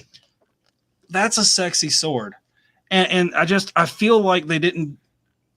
It's not ostentatious enough. It's not over the top enough to be what it's supposed to be in the thing. Like I get like the Damascus part. I don't think that they did a bad construction job. I think the decorative job is rough. And even if you go by like the historical standard is it's got to look good from 5 feet away. And I think that the one in the show looks better right here than it does 5 feet away. I think 5 feet away, everything they left in there casts a lot of shadows, and it just looks like it's a really cheap ornamentation on a really expensive blade. And I don't like it as much. I don't know if he there he's holding it there. There is I think there was a scene I saw like in some outtakes where they were showing him on the beach and stuff, but I don't know, maybe they just didn't get into the show. Let's see if I have any pictures of him wearing it here. That's just his armor. You can probably see it maybe in this. Oh, there it is. You can see him wearing it here. And once again, it looks gilded or bronze. Yeah. But there's a little bit of an inlay, and I think in it, like where's the? And I think that I kind of like the hilt idea with that kind of dragon shape in there. I think that looks really cool, but I don't think I like the egg for a pommel. Yeah. I think that's a really odd choice. I kind of like the cross guard. It looks like wings of the dragon wings. I would have liked if they would have kept it like put some more lines etching out from it or something. Those little dots they read like really bad casting work. Sure. It does look like, oh, by the way, sorry, you can see my eyes again. It does kind of look like there's a bit of a dragon head there. Where the cross guard is. Does that look like what did you call that? The funnel in the center? The bit in the crimped bit in the middle is a fuller. A fuller. But the part where it doesn't have an edge between the cross guard and the blade part is ricasso. Okay. There's no test after, guys. Just so like this bit right here, you can see it's flat before it gets to the edge. And this is sort of a thing that comes about when you put your finger over it. Mm-hmm. In some fighting styles, they do stuff like that, but you don't see him really use it much. Like, I can. There are things that if they were going I to do it, can't I would recall like to him see them using use it. I can't recall him using it. I think I might have seen one scene where he put his finger over it, but Where's the dragon egg? Did you see a dragon egg there? yeah, on the Oh, I pommel. guess. Oh, the head. That yeah. Sorry. The what do you call that little bobble on the end? A pommel. A pommel is POMMEL. like a dragon egg. Yes, Mhm. that's a nice little detail. Yeah, I mean, in the other artwork, it's usually like a flame or something right there. Mm-hmm. There's just a lot of stuff you could have done. I think, you know, put some rubies in it, man. Do Yeah, something. it would have been nice to have had some gems in there for sure. Yeah, 10 out of 10 on the egg. We give Ricasso. Domo arigato, Mr. Ricasso. It sounds like we're making some kind of delicious pasta. Get the ricotta out. You know? Yeah. Yeah, Tatiana says Dark Sister is pretty. Yeah, I don't know. It's like I think it's just like you were saying. These are sort of just very nuanced kind of comments about it. Right, and those are my opinions. And once again, I've been, I've been looking at this stuff for almost 20 years now. I've got some preformed conceptions before I just saw the TV show. Mm-hmm. Yeah, I mean, I think the idea that it being slim makes sense because if it was Visenya's sword originally, but like I think it would have been maybe a bit prettier. I've got some heavier stuff back here. Like this is a cold steel hand and a half sword, and this is left over from when I had a knife shop. But it's really thin. It weighs like even something this thin is 2.5 pounds. It's fast, it's maneuverable, and like they're talking about, you can even with the edge here, you can do some of the half sorting stuff. But like half sorting is done like at this part of the blade, not for like 2 fingers right here very often. And even there, I've got a grip around the guard. I'm not even touching the edge. Corliss's axe is awesome. I saw a comment in here. I'm like, if I could, I would be House Valarian. Yeah, I have a picture of his axe. Let me find it here. Pretty cool. Oh, sorry about that. And just the fact that he uses an axe is kind of cool, actually. Here it is. It looks like it's had some, one of the things I kind of noticed it just now looking at it. Right fast, the weight on it is like 1.13 kilos. Yeah. I did a quick look up. One of the things I'm noticing on it, it looks like it's got a little bit of rust, which I kind of think makes sense for me because if he's been on a ship and stuff like that in the Saltaire, maybe that's just my, coming up with that idea. I'm not sure what you think. I like the rust. This is a case where I'm going to get between personal choice on some of his decorations and stuff in there and what I would do. Mm-hmm. I find the little cog gear looking chipping on there is kind of weird, but I mean, like, I don't know if y'all can see my screen. I am very much a fan of this style of axe. I really like the pointy bit and stuff there. I don't know if he's using it. I don't know if he's using it more like a Viking style Dane axe kind of way. That's an older style of using it, or if he's trying to do a later pole axe style Hema thing. I'm going to say he's wielding it generally more like a Dane axe or just a general battle tool. He's kind of like charging with it. Oh, yeah. He doesn't have it turned towards his face. Yeah, it's a frontline tool. Well, you'd be surprised. That's a there's actually a kind of a with an axe. I like axe combat. You end up doing stuff like this a lot. This doesn't look like much, but this chambers everything. It puts it in a position where your muscles are tensed but relaxed, so he can push that in a whole bunch of directions really quickly. I thought that I really thought that just about everything that guy was in, he just killed it. The choreography was good. The design for most of his equipment is good. I mean, like, look at that armor, man. Like, there's not a superfluous thing on there. It's definitely my favorite, for sure. Oh, Um, here I have. I, Now I, this isn't his though. This is his brother's, I think. yeah, yeah, that looks like his brothers. And a lot of the Valarian people have a lot of the same stuff. Once again, Hmm. you can see those shoulders don't fit, and they actually had to Yeah. rivet them to his breastplate I thought to this keep kind them of looked on. like a football player. Like it kind of remind when you see like a football an NFL Well, player and their shoulder pieces are kind of like really weirdly oversized. real fast on that helmet thing right there. Yeah. A lot of helmets don't fit super well, Hmm. and his okay, but like this is an example of a helmet that kind of half fits. This is somewhere probably a little bit small because I can't put enough padding under it to hold it on right. But this is sort of what a helmet that fits. Yeah. Can't even feel it. This is an example of what a helmet that fits will kind of look like on your head. You get a little bit bigger, and you put the armor on, and you all of a sudden, all of you starts looking a little bit larger. Hmm. Um, But when I I think saw they did a good this one, I thought, or job. sorry, when I saw this one, I thought he looked kind of like an MCU character. Maybe because the pauldrons are so I'm not big. going to be able to unsee that. Thank you. But Yeah. actually, so I did before we went live. I did have one of my regular viewers made a comment about how he thought the helmets looked kind of ill-fitting. Like he loves the armor, but he thought the helmets looked a bit ill-fitting. So do you? Corliss's fits.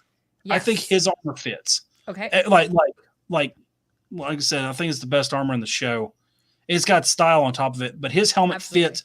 But a lot of them are too big or too little, or they're too high or they're Hmm. too wide. Most of their stuff doesn't fit, and for like the amount of effort you have to go through to fit all that to these guys anyway, why couldn't you just make them fit? A lot of times, it actually would take less effort and material to make them fit than it does to have an ill-fitting thing at the end. Yeah, you can see it sort of sliding forward. I mean, you and I were talking about a little bit about this, like, maybe an arming cap underneath there or a Or beanie. Um, something like that, or yeah, you so get an arming cap, and that would just create a little bit of friction or even a chin and strap. you get Yeah. these things that you can lace up that actually are part of hats, even into like the 1800s.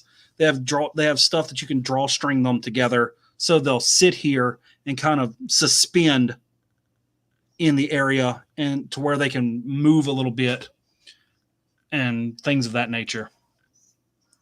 But Uh, padding stuff like that, and a lot of these guys should be wearing um, should be wearing the padding, which the padding might even come all the way up to here, and then mail, and usually padding, then a helmet, then mail, and then a helmet over that. Like historically, they really put a lot of stuff on their head. But you got people like Corliss swinging axes like that. You kind of want a lot of metal on your head because that's where he's going to hit you. He's going yeah. to hit you here, or there. Aaron's thinking that maybe Corley's brother is Hold wearing on. his discarded armor. I like it. To be fair, I do like his armor. I just think that his shoulders they're just a little bit too big. But the If armor itself, I think, is pretty nice. if Corliss wasn't there, that would probably be one of the best armors in the show right now. Yeah, but Corliss is just so nice, and they have I obviously can't they believe have the. that Sorry, go ahead. more of them do that. And like whoever it was earlier was talking about like, what about Dragon Scale? Once again, the show has a great example of what could have been done with that if they had just played with it a little bit longer. I I was think gonna my say dog so. might have discovered it. Laner's armor and Laner has nice pauldrons, Mm-hmm. And they but fit then lower down on his arm, not way up here on his neck. yeah, but then Joffrey, he's got the higher, like more football like armor. So I don't know why they made that decision to have. Well, and they can't make up their mind if they want them to have hip armor and ride horses, or if they want to be foot soldiers and have protection in the front, but not on the sides. Hmm. You can even see it between like Corliss and his son. Like one's got armor in the front, one's got armor on the sides. Yeah, like Corley's has the armor on the front. So Mm-hmm. if you are an infantryman, you would wear it, versus cavalry. What would you normally be the correct thing? If you're infantry, you probably want armor on your junk. And if you want Yes. a saddle, like they even had problems with Okay, thanks, Redwolf. We're going to be demonetized now because you just said junk. No, I'm kidding. you got to protect everything, and that's an obvious point of attack Yeah. for like So and Corley's has his junk protected, whereas his brother doesn't. his brother doesn't see, and that's known as a horseman split. Okay. So literally, because you're going to have a saddle there, Mm-hmm. and they had a problem with a lot of the old male when the Norman middle age type area, when they're trying to go from we can only afford a t-shirt length male shirt, so we've now got male that can cover your knees. Well, when they started riding horses, they've got something that on foot would cover them below the knee, like down to like kilt lengths.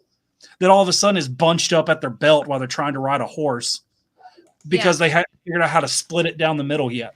Now, I was going to say, so in the case then of Laner, that makes sense because he's riding a dragon, and the dragon are actually, I saw the dragon saddle. It's really substantial and really high, so that kind of makes sense for him. But in terms of Aemond, is it Aemond? Well, His brother?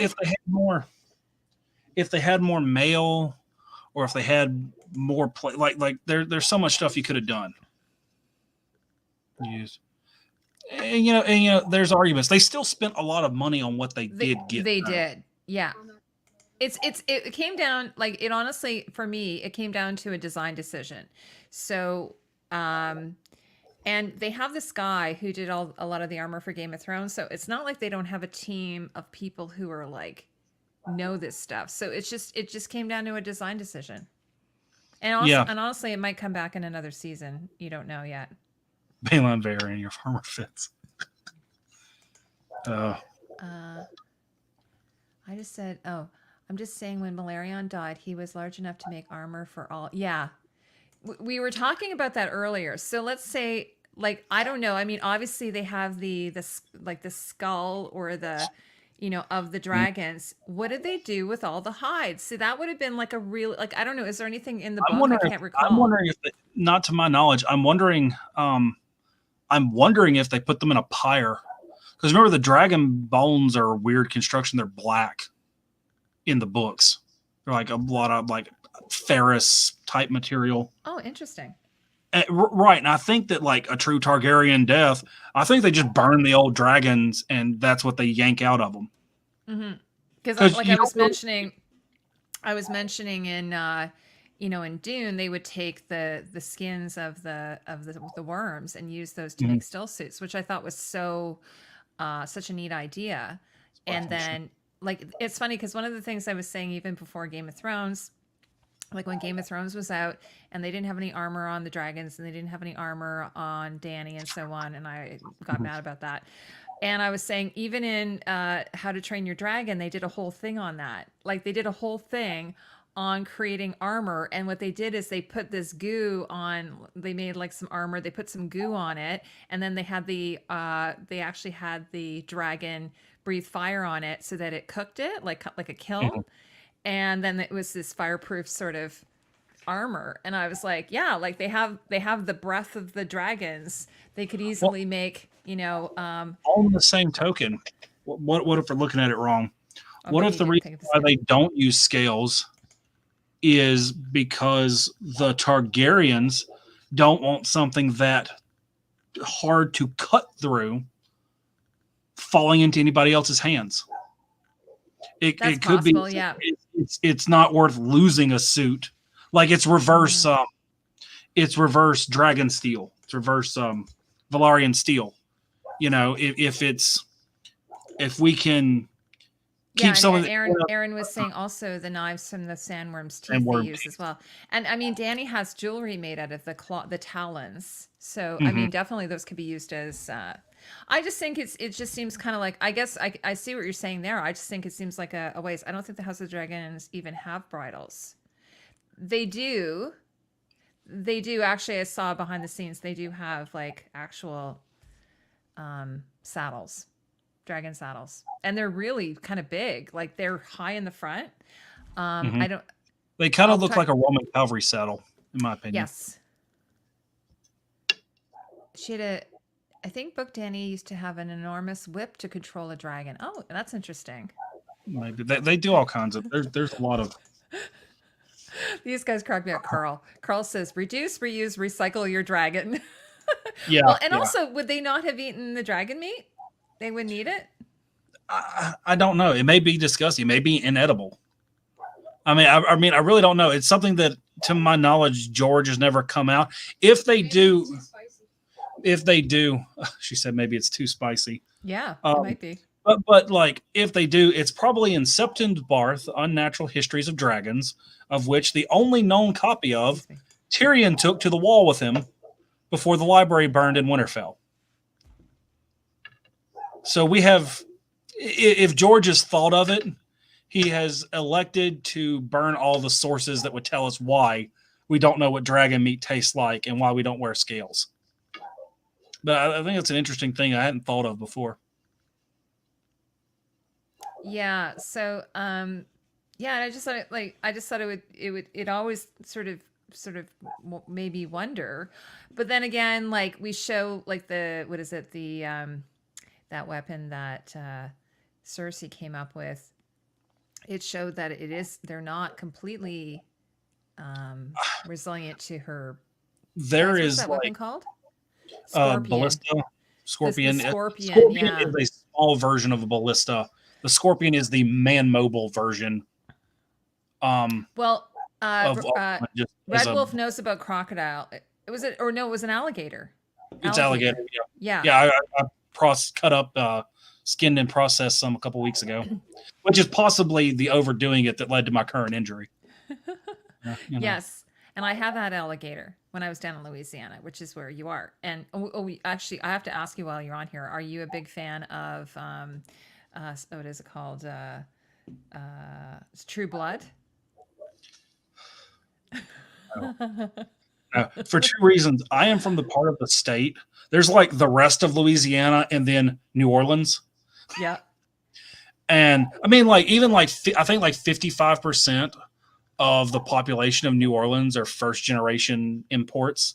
They're not even like native Louisianians. Oh, okay. I think it is really over the top how we've got a Kentucky colonel in here being a Louisiana planter from 600 years ago or whatever it was.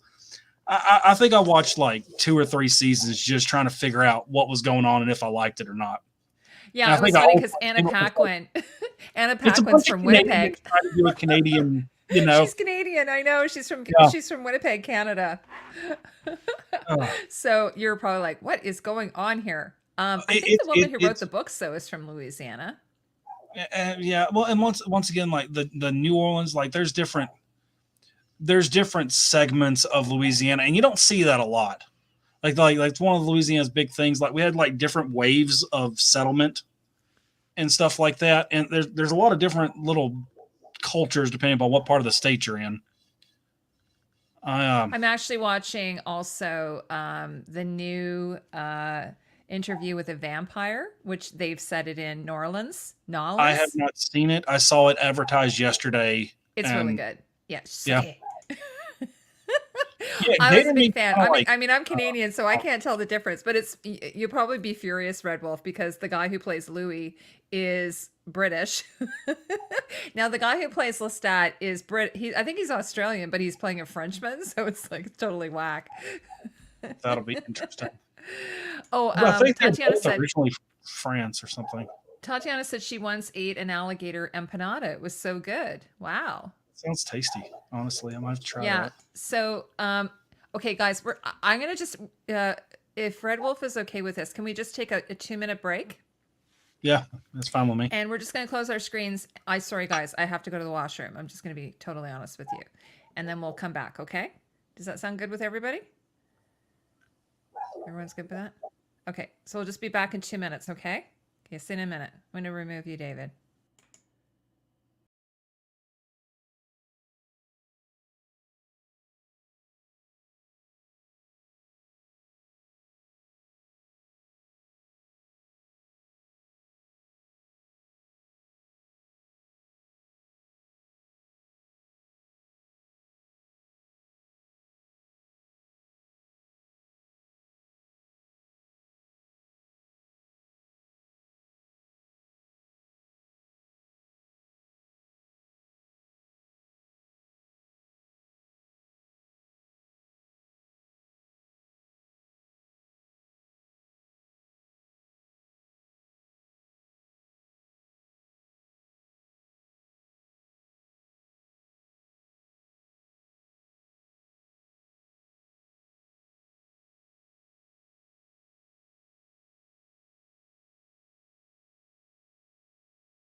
I'm in the show. You're back. I'm back. Hi, everybody. Thanks so much. Hello, other Louisianians that have left. Don't be mad at me. Were there any Louisianans in the chat? Yeah, there's people from like Baton Rouge, New Orleans. Oh, no way. I People also who want moved to down. say, I don't know if there's any Canadians here. I want to wish you a happy Canadian Thanksgiving. It's Monday, but it's our long weekend. Heard that. So, and well, the funny thing is, and then there's Eric Bogosian plays the journalist in Interview with a Vampire, and he's just Eric Bogosian. Like every time I've seen him in a movie, he's always just sort of himself. But anyway, I'm really enjoying it. So thanks everybody who, while I ran off, I had to run up like 2 flights of stairs. Yes, Hollywood, please stop with the Southern accents. They aren't good. They aren't good at all, and they're regional. They're regional. There's not a Southern accent. They're all regional. Like you can, if you've ever traveled through an area, a Southerner can tell where you're from sometimes within like 5 miles because some of the accents are so specific. Yeah, exactly. I was going to say, let me look at where we're going to go next. Yeah, Katrina sucked. Like Katrina sucked. Oh, sorry, man. Okay, so a couple of things we haven't talked about is, we were talking about a little bit about the tourney, but what did you think about the tourney armor? Like one of the ones, I've only got a few pictures, sorry. Mm-hmm. one of the ones that kind of cracked me up when I saw it was this one. Can you see this, David? Mm-hmm. This is supposed to be that whole neck covering thing. Yeah. In those great helms, this is the kind that you can find at the store. And I don't mean to cut you off. These are kinds like you can buy at the store and stuff. That style of great helm should go all the way down to his chest. And there should be a full mail and arm. Like that might be the 3rd or 4th layer of helmet that guy has on. Wow. Right there.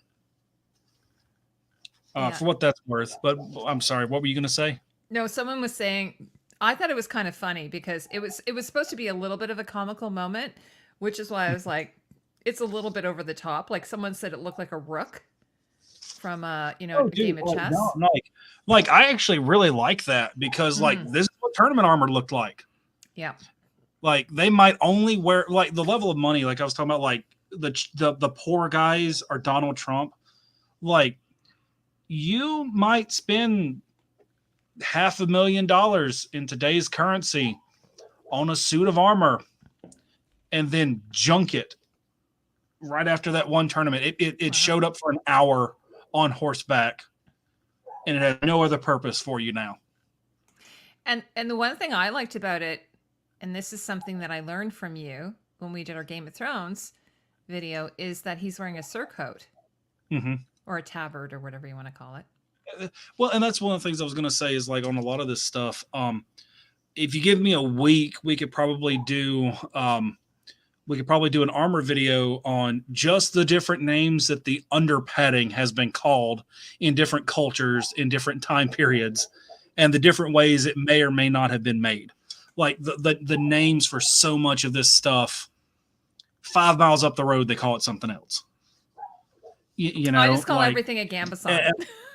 Just straight across the board. Right, like I just call it a gambeson. Well, like at one point, like an Akaton or an Acton, yes, depending on where you're at.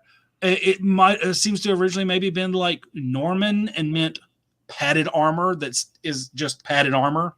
But like 600 years later, the Scots are using it specifically to mean under armor that goes under mail. Same basic word. They were not used by the same people at the same time period. But a lot of like Normans went into Scotland and became lords there. So you can assume that there's certain amounts of Norman French that became part of Highland Gaelic over stuff like that. Bustle pads.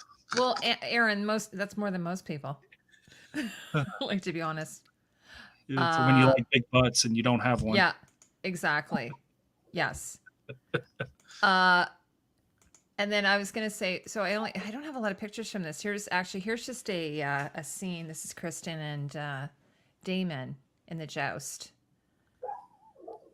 Actually, the green like screen behind. something that Carl said about like people prefer to have loose helmets. I've seen a lot of evidence that they didn't like to have loose helmet, maybe with wiggle room on the inside. But a lot of times those things were bolted or strapped down to the armor because if they came off, the full force was going in your neck. The armor, as it peels off, is going to peel you back with it. I mean, some of those things even have hinges and stuff. There's a lot of, particularly with like jousting stuff like that. There's a lot of stuff to indicate that they really bolted that crap down. Like they really didn't want you moving, probably for concussions and whiplash as much as the rest of it. I would actually like to see more cresting on here too, like stuff. Like they made stuff out of leather, paper mache, spun sugar, just to go on top of these helmets for these tournaments and stuff. It could have been a little bit more gaudy. I was going to say also, wow, I don't think we've touched on it all. What about the shields? Like, what did you think of the shields? These are like height shields. Have the shields of the. Those are called heater shields. Heater shields, yes. Because they're the same shape as an antique clothes iron, a heater. Ah. What it's called. And you know what? That actually looks like an iron, the one that Kristen's holding, because it's got the holes in it where the steam comes out. Right. And this is period. At this point, by the time they have plate armor, that's when you start seeing all of these two-handed weapons show up because you don't need a shield. You're covered in metal. Ah, okay. And you start seeing all of the really big, and I'm going to hit you really hard now, stuff start showing up. This is where even like pikes and stuff, pikemen even a lot of times had better armor. Like the Valarian armor is very similar to what a pikeman would wear in the gunpowder age. Like even the peasants were wearing plate armor somewhere toward the end of the period they're using for inspiration here. Well, and even again, they're using shields here in this battle, the Stepstones battle.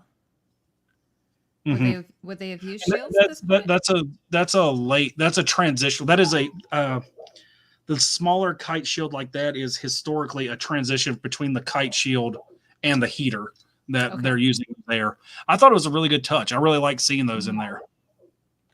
The other thing I was going to, well, actually, one of the things I did like is that, like for instance, let me go back to this again if I could find it. It's a problem with me. I have so many pictures. Is like, for instance, Kristen, even though his armor doesn't show his house, like he's got the house sigil on his shield. Right.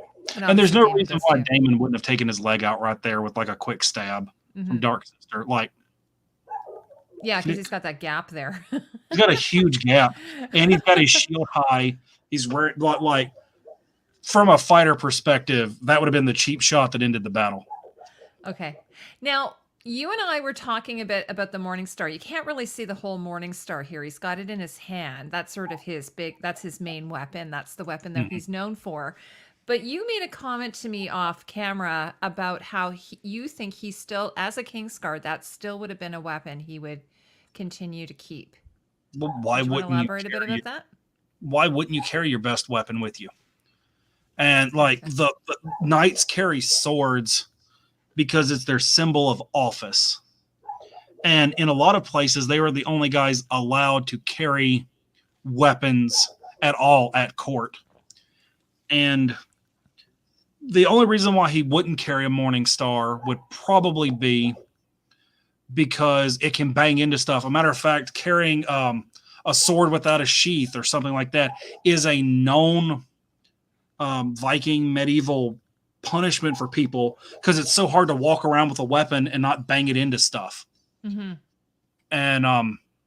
well, could you strap it down, or like I would just think that you would stick it into your belt or something. Yeah, or you might put a little teacup hook on your belt and hang it off of it. There are a lot of, like, as a leather worker, smith type guy, I could see a lot of different ways that I could carry one. You might just have an attendant walking around with it, ready for you to reach for it. Because you don't see, I mean, part of it's just because of it, you have to pay for stuff, but you don't see a lot of attendants in these shows. Oh my God, you guys crack me up. Um, Dragon Den says Krispy Kreme with his cookies and chocolate shield. Those are supposed to be like black pieces of like I don't know bullets or something they called them. I can't remember. It's from his sigil. Mhm. It's black like it's one of those heraldry sort of things. Yeah, I'm not using my I don't correct remember the words. specifics to I'm it not right using now. my correct words. Uh, how much would they be sweating? Great question. A lot. If it's like historical, and another thing, like we were kind of in like an ice age period during this whole Yeah, Renaissance thing. So it was like on the whole 10, 20 degrees colder most of the year. And most of the stuff that this takes place also like Europe is pretty level with Canada. It's not like down here where I'm at. Like one of the things that some of the SCA people, the Society for Creative Anachronism or whatever, I'm a HEMA guy, I'll admit it. But like down here, they'll wear the minimum rules. Like they'll wear like kidney belts and a helmet when they have some of their battles and stuff. And they'll beat people from out of town just because they get so hot in their good armor that after like 2-3 minutes of them dodging around, they gas out, kind of like Oberyn versus the Mountain. Yeah. Mm-hmm. I've seen that actually work. By the way, speaking of Oberyn stuff, I don't know if they mentioned it in the show, but you know that at this time period, Dorne is not a part of the Seven Kingdoms. They haven't beat Dorne yet in the show.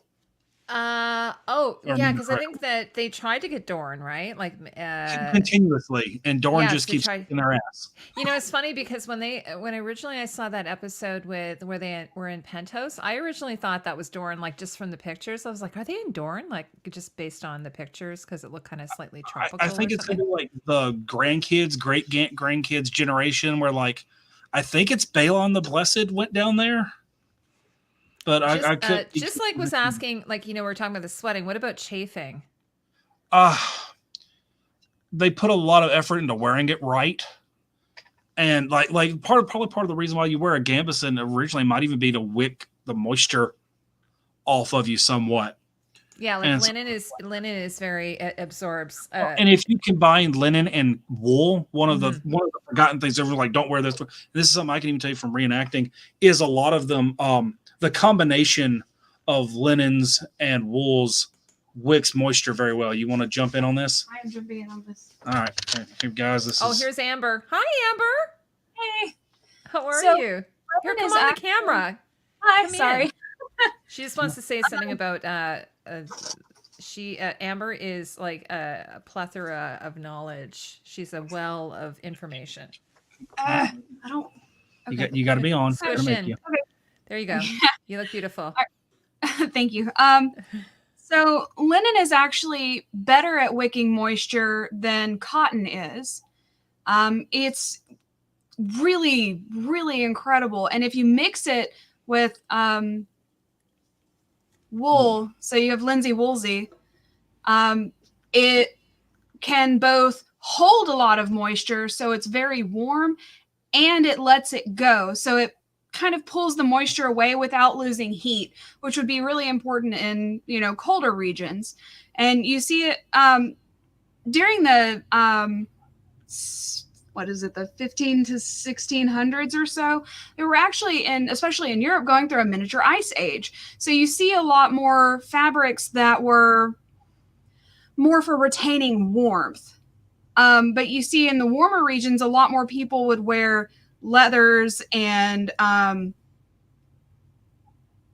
linens, things that are derived from plants, because they wick the moisture away better and more efficiently, even though they're very difficult to make. Linen would have been more common in, you know, the historical reenactment time frames than cotton would have been, because cotton really wasn't around as much. You know, we weren't growing it on giant plantations and giant fields and all of this, but the linen was everywhere. I forget what the plant's called. What's the plant? Flax. And it's Actually, it's really there was a law, and I think in Scotland, that they weren't allowed to use fabrics other than linen. I think there was some kind of like prohibition against other Everyone fabrics. hates Scotland at any given point in time. just oh, They brought in some type gotta get rid of because that. of the linen industry. They wanted to, I guess, to protect the linen industry. Well, I you know, read. like in Ireland, they wore the lean, and Mhm. they would use like 16 to 50 yards of fabric to make one tunic, and they pleat it because and, like they made armor out of their tunics, and they're like they barely have to wear actual um, warming things because flax grows so well in Ireland, and they have such a surplus of it. It's cheaper to make pleats. I actually wanted to comment on the one you just pulled up. Actually, wool is antimicrobial and flame resistant.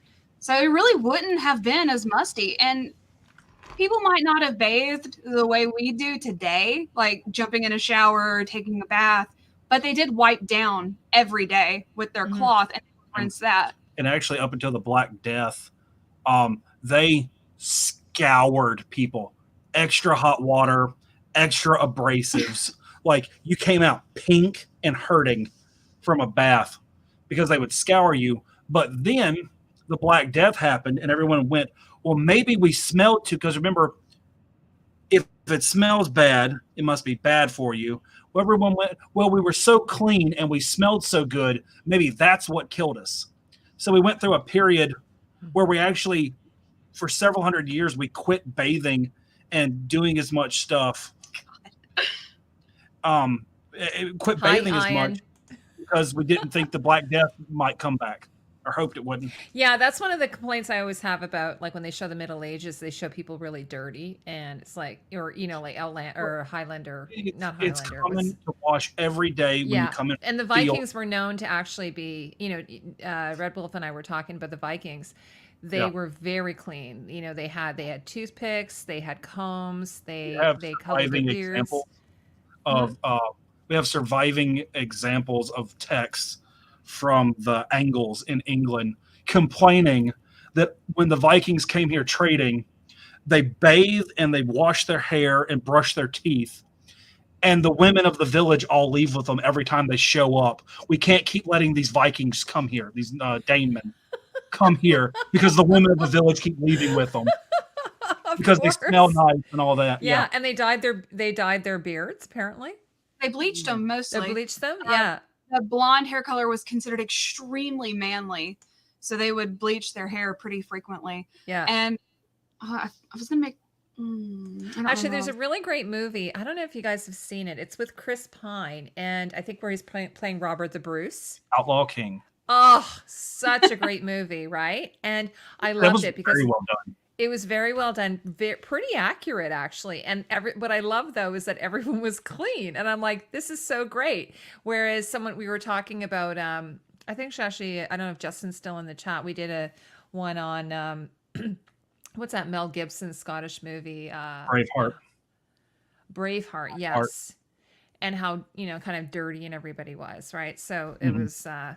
Don't forget turkeys. Oh, speaking of the dirty, they would actually wear the high heels were invented so that they could keep their skirts out of the dirt. And they were also more common for men to keep their leather shoes out of the muck rather than for women. It was quite a long time before women started wearing the heels. Yeah, women Amber, do you traditionally know the answer to this question? I don't want to know the answer to that. Amber, do you know the answer to this question? How did the Vikings bleach their hair? You want an actual answer? It's gross. It's probably urine. It is. It's stale urine. Yeah. Yeah. You just make the. Everyone calls it stale urine, but did they make ammonia? They made ammonia from it, though, right? Yeah, they just made ammonia and bleached it. And they actually would lacquer their nails. The women would lacquer their nails, and red was the most common color. And what did they use for that? I actually don't know. I saw it it was a grave finding where they found bits of paint on the nails of one of the bodies. It was really, really interesting, but I don't remember where I read that. It's been a couple of years. Yeah, Yeah. because one of the things when I was speaking to a Viking reenactor and we were talking about like setting the dyes and the same thing, and they do a really great scene in Outlander where all the women take turns peeing into the pea pot, and then they use that to That's how you bleach table linens. Mhm. yeah, but they Yeah. would also Wool use and, I it for walking the wool. So Mhm. they soak it in the urine and then they would beat it on a table, and that Mhm. was actually apparently quite an accurate depiction of it. So I thought that was really cool. But it also urine helps to set the dye because it's got the ammonia, so it helps to set like any kind of dye that they're using as well. I think nowadays we use vinegar, which Yeah, I think most. Yeah. yeah. But sing me a song. Yes. It's funny, you know what? Like I did that song. I'm pretty sure I did it in choir. That song. They changed the lyrics, but the theme song from Outlander, I'm pretty sure we did it in choir. Oh no, I'm Um, just making sure I've got everything. Oh, okay. so situated. Amber, you can hang out here with us if you want. No, I'm okay. You sure? Yeah. We If won't keep David too much longer. if she finds herself overwhelmed with relevance, she'll pop Okay. back up. What I was thinking is, hey, do you want to talk a little bit about a few of the weapons? I know, like we were going to talk about Blackfire. We were going to talk about the cat's paw dagger. Do you want to talk about those? Oh, sure. So, Oh, okay, because I've got actually a really good picture. This is so funny. Actually, I have this picture of. I had this because I just thought it was good. We were talking a little bit about it, because of the Kingsguard and everything with those like crisscross. It's very Celtic. You were saying that this kind of felt like hey, there's the bands from their Kingsguard armor on there. exactly, yeah. So that's why I thought I'd bring that up. So it's sort of that it's got that repetition. But what were you saying to me about this crown? I mean, it's definitely not the one from the books, right? They've come up with something completely different. I could pull up the source material again if you give me 5 minutes. Sure. It's oh. They went a different way. When I saw this, I thought it looked kind of like Lord of the Rings, Yeah, it's got the. It looks a lot like the King of Gondor's helmet or thingamabob here. It's sort of Celtic looking. I think I read that. I can hear a puppy. Is that your dog? Yes, Woof. yes, it is. Woof. Oh, here's a picture of here's a canon picture of Aegon the Conqueror. That's one of my favorite. I think that is, if anybody is in the chat, I think that is the artist who does that. Yes. Carl, what is your background? Like you were saying something about your work. You want me to get back into Outlander? I have like 4 videos on Outlander, I think, or maybe 3. I do Highland reenactment if you want to really get into some stuff again at some point. But this is Aegon's crown. Now, I think Viserys is supposed to be wearing Jaehaerys's crown. I don't know what it looks like. Yes, Jaehaerys's crown. Yeah, Jaehaerys's crown is like a thin, like, you know how I was mentioning this to you when we were off camera. So George went and had this guy named Amok do a bunch of drawings of all the kings, the Targaryen kings. And one of them is, so Jaehaerys is just a band, and then it has like different colored gems in it. So they've just kind of gone a totally different way. Once again, like, yeah, I think that's the crown there. He's wearing it there. Oh no, or is he wearing Aegon's crown? I think that's Jaehaerys's crown. It looks like if it's Aegon's crown, it's upside down. Yeah. Yeah, Tatiana says it looks a bit plasticky. Again, it could be. I'm thinking it might be 3D printed or something. The original Game of Thrones, they went to this place in Ireland. I can see an argument for 3D printing. It's a little off on the. Does it look 3D printed to you? It kind of looks 3D printed to me. Yeah, I could see that in some of the details. It's just a little sloppy and unclear. Like that dragon just really isn't. And I wish most of my living history stuff is geared toward common man stuff. So I don't really have any historically decorated stuff. I can lay an hand on an actual replica piece or something to show you. But what I was going to say, so if you guys, in the original Game of Thrones show. Mass-produced. Oh, okay. Oh. But here's a mass-produced dagger that a friend of mine got me a long, long time ago. But you see, the level of detail in here, if I can ever get it to focus again. You see the level of detail sort of in here? It looks like it's hammered or something. It's not clean cut. Yeah. Yeah, it's not as clean cut in a lot of the stuff on the show. You know, this is a $20, special from a holiday store. Well, the original show. And it's not clean. It makes me sad. I was just gonna say on the original show, the crowns 17. and some of the jewelry and stuff, they were actually cast in wax first. They did them in wax, and then I guess they did a pour mold, and they were all Die made cast. in Ireland by this jeweler, and they just like so Joffrey's crown, Robert's crown, I think Marjorie's crown, like Daenerys's dragon brooches, like all of the, I think the Hand of the King, all of that stuff was all made by Steensons in Ireland. And I mean, so it was all like cast. And then they went in after it was, the mold was done, and they went in, they did extra detail. They added the gemstones, all that kind of thing. They did Marjorie's necklace. They did Sansa's necklace. Like, so they did a lot. Whereas I don't know, like it does look a little bit plasticky to me. But what I wanted to talk to you about, just tying into I wish we had some side by sides. What's that? And it's not even like I don't even hate the general layout of the crown. I really, and I'm a craftsman, like the craftsman just looks at the details and then pulls back and looks at the whole thing. The detail work drives me up a wall. Make a crown that fancy. Yeah, I think like your chat knows some stuff about this thing right here. Master's saying, yeah, like even if they had it like printed or whatever, they could have gone in and done some finessing on the details. Yeah, Aegon III had a simple gold band. It looked like a circlet with round jewels of different colors. Exactly. So what I wanted to talk to you guys now about is, so we've got Blackfire here. I might have a picture. This is a pretty good picture. What do you think of this sword? It's so rough, and like there are different pictures of it in here.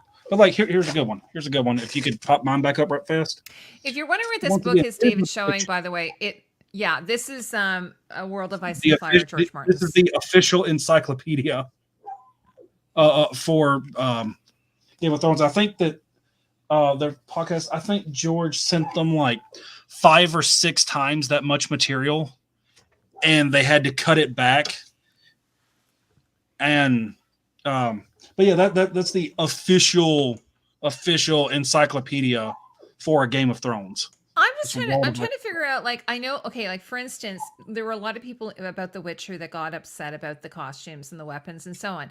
There was some issue there with the, they weren't allowed to use someone from the video game. So they had to kind of go a different way.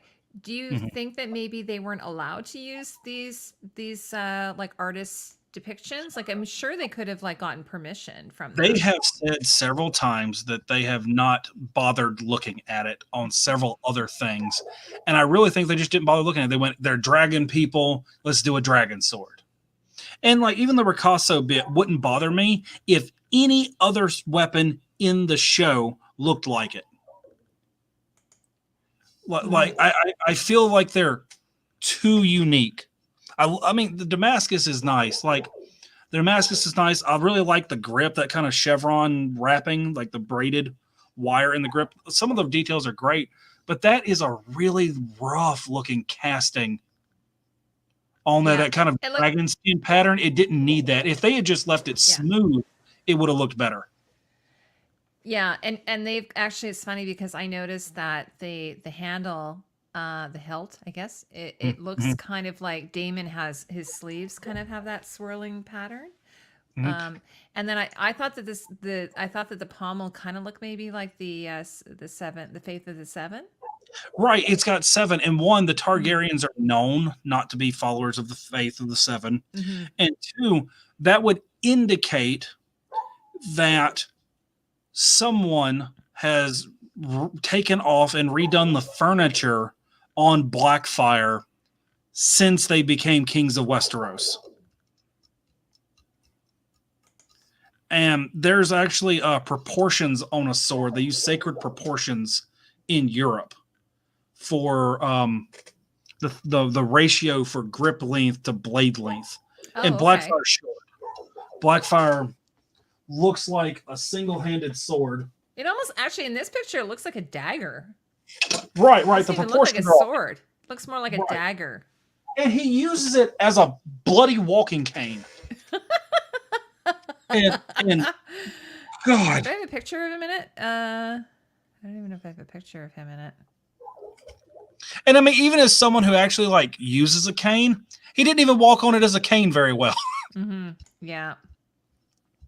But once again, that might be just personal. I don't know who the prop maker is on the show. Here's my eyes again. Hello. It was Tommy Dunn on the original series, so I don't think he came back.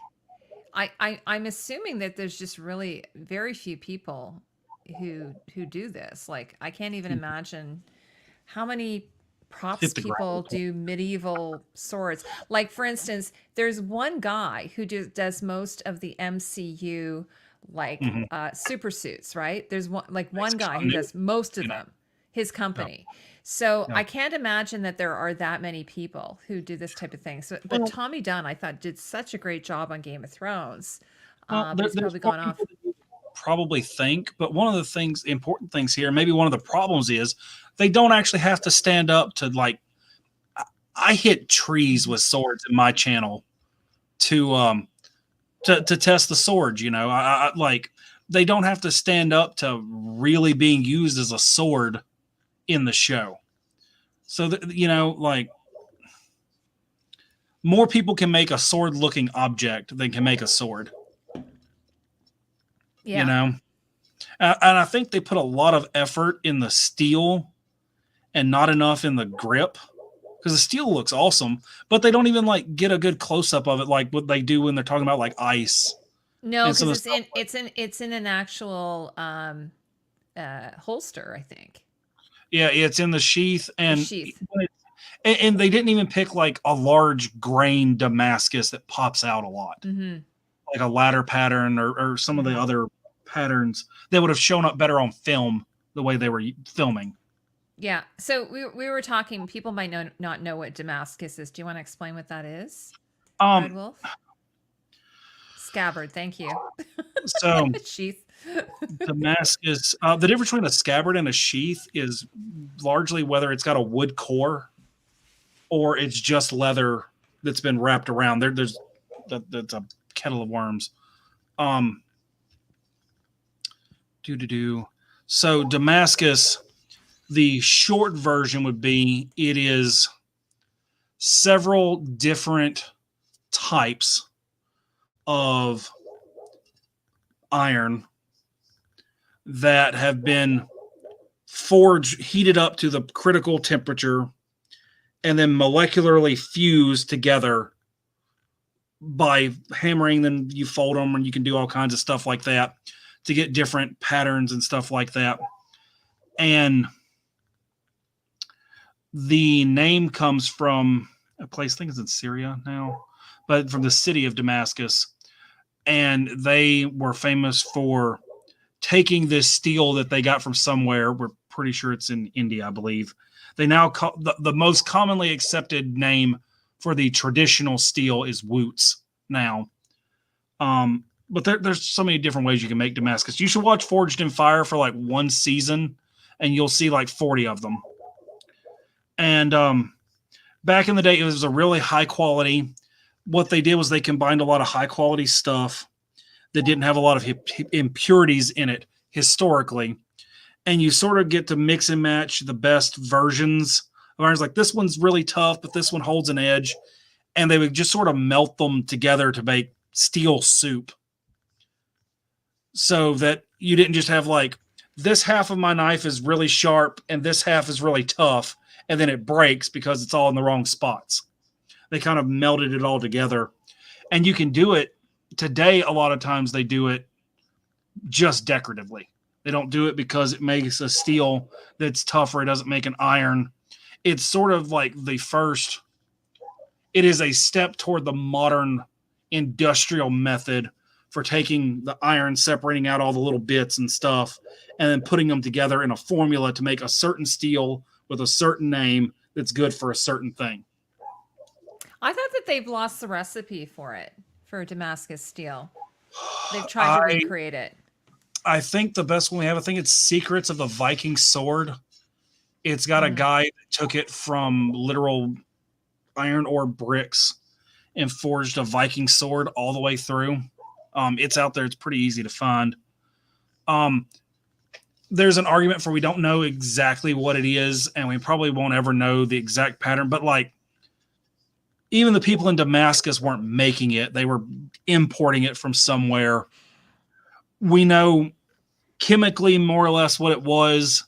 We've got examples and broken cross sections we can compare the metallurgy to with modern microscopy and all kinds of stuff like that. We've got a 99% understanding of what it is. And we've got people doing living history and stuff that we have, the archaeology for, that's like, okay, seems to be more or less exactly what they had. So maybe this is the method they used. So we're at like the 99% point, but historical Damascus and how they make it these days, because we've got all the like how modern people would make it, and that's sort of the forged in fire stuff you see. Well, we do it this way, we do it this way. But technically, anytime you take two or more different types of grades of steel or iron and forge weld them together, you have Damascus.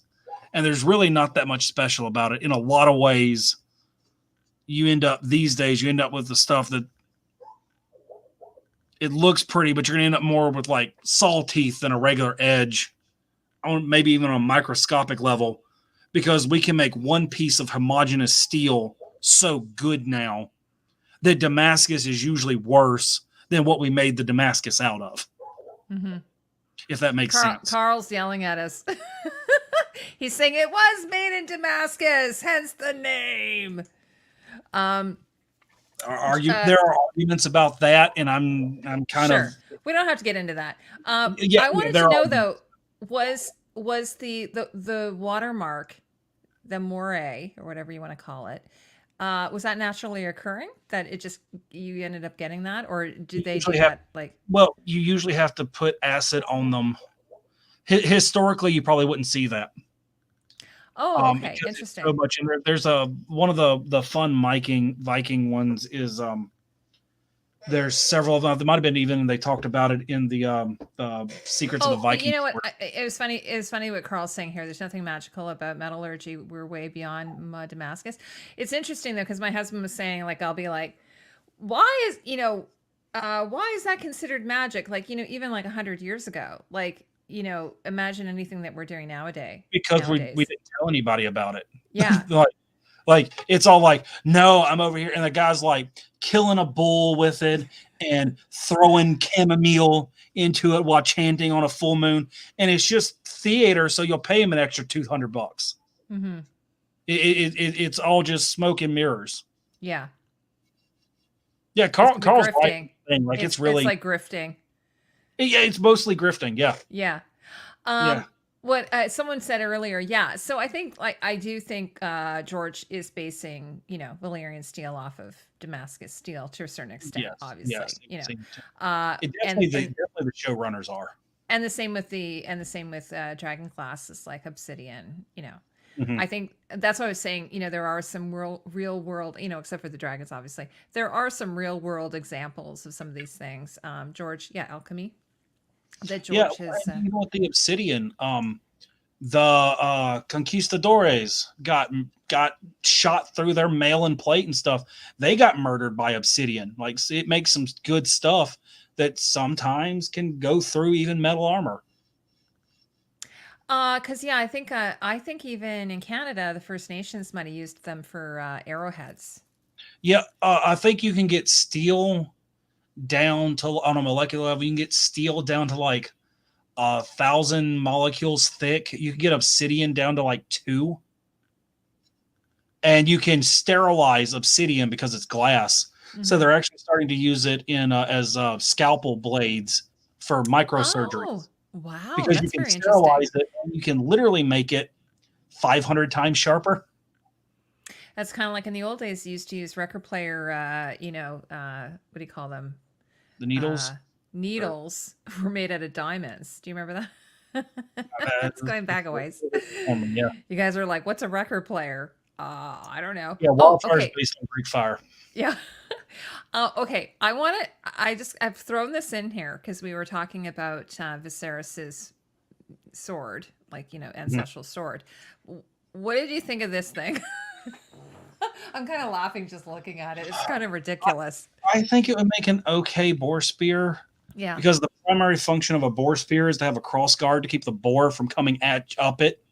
So you're supposed to put it on the ground for a boar and let the boar run up the spear, and you hold it until 5 of your best friends run up and shank the boar to death. You don't actually kill it with the spear.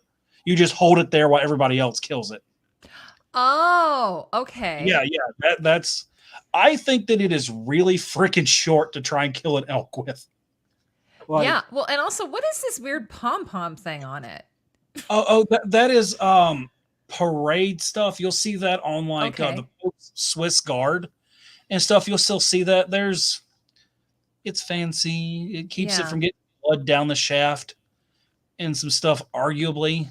Okay. But mostly it's just fancy. It's just like, look at me. I can do this frivolous pom-pom. Yeah, no, I was just like, I just, as soon as I saw it, I'm like, oh, I don't know. That looks like he's set up to fail with that thing. It just. And actually, the original thing with the sword and stone is in an anvil into the rock. Okay. A lot of people don't know that. Sorry, I'm sorry, ADHDing here. I'll go back to private chat. I'm seeing stuff pop up, and I don't know if I'm getting too far off track here. No, you're not at all. This is me. Cassettes are back at Bandcamp at the Lo-Fi World. Wow. Well, it was funny because we went down to my my husband's mom's, and she lives on a farm. We go down there, and she's got this old record player, and we're like, hey, she's like, is there any way I can get this record player going? But she needs a new needle, right? So we're like, where are we gonna find a needle? We went scouring, we could not find a needle for this thing. It was probably circa 1970 something, and it's kind of a shame, but I've been watching, Redwolf knows that I like watching survivalist shows, but one of my other favorite things to watch is hoarder houses, that type of thing, where they go through a hoarder house. And then there's this guy in Canada who does it. He's out in Edmonton. And then what he does is he goes in and he buys up a bunch of stuff, and then he puts it up for auction. And a lot of times it's old, old tech, right? That someone they might be restoring a car and they need these parts, or they might be have some kind of electronics. So my husband was telling me one of his friends apparently collects old speakers. He's got a basement and a garage full of speakers. So there's there's something for everyone. Oh yeah, sorry. Dragon Den, yes, for sure. The colors of the Lannisters, yeah. Right, fast. I don't really like there's a lot that I don't like about the shape of that. It's an okay spear. It's really thick. It's really big. It's a boar spear. It's designed. That's why the haft is so thick. It's designed to take a charged impact, smacking it. And the blade's kind of a weird wash shape. It's like trying to be a trident almost, but at least it's sharpened on those points. Some weird stuff in there. For what it's worth, they're not the greatest videos ever, but I do have some videos on my channel where I tested some spears and stuff, and you'd be surprised how much difference some little nuances in some of those shapes and stuff make on its actual functioning as a spear. I have an answer to a gun. I just watched, I'm watching The Empress, by the way. Fabulous. Anybody wants to watch that? So good. And there's a scene in there where they go hunting, and they didn't have guns back in Game of Thrones time though. No, everyone usually had crossbows though. That was the big crossbow. Yeah. I didn't get the impression okay, I don't know what the protocol would be for a king, but I didn't get the impression unlike say someone like Henry VIII, who was actually an avid hunter, right? Or Robert Baratheon. I remember Fast. I'm sorry. I remember the thing you're talking about now with the hog. They're dead. There is no Blacks faction. The princess died with that hog. They are a real problem. Like hogs like that. No, that thing was owner. You're not gonna just pull out your little butter knife and stab a hog that's already on top of you. Those things have tusks that are like. There's no way. When that thing got in camp, they're all dead. Oh, are you talking about Rhaenyra? You talking about Rhaenyra with the hog? And Krispy Kreme. And Krispy Kreme. I know. I was just kind of well, we were kind of laughing about it because, of course, Robert got drunk and went hunting, and then, and then he got killed by, and I'd read years ago that more people are killed by wild boars than they're killed by sharks. Like they're quite like deadly. And so when I was watching, and then of course, so that happened, and then I'm watching The Empress, and there's like a scene with a hog, like, or a wild boar, and I'm like, oh my God, another wild boar. What's going on? I've hunted with a guy one time, and Robert.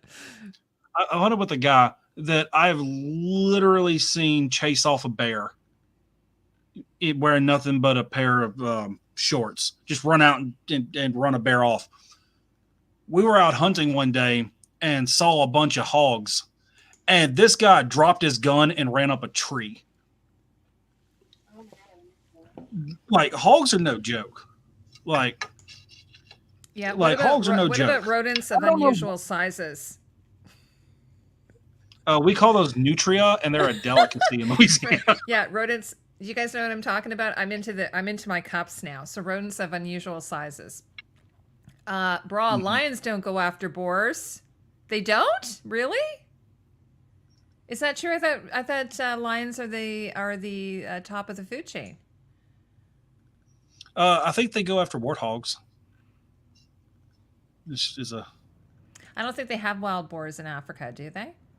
They have warthogs. Oh, they have warthogs. Okay. Yes. Thank you, Tatiana. She knows me so well. Yeah. I caught the reference for what it's worth. They're just.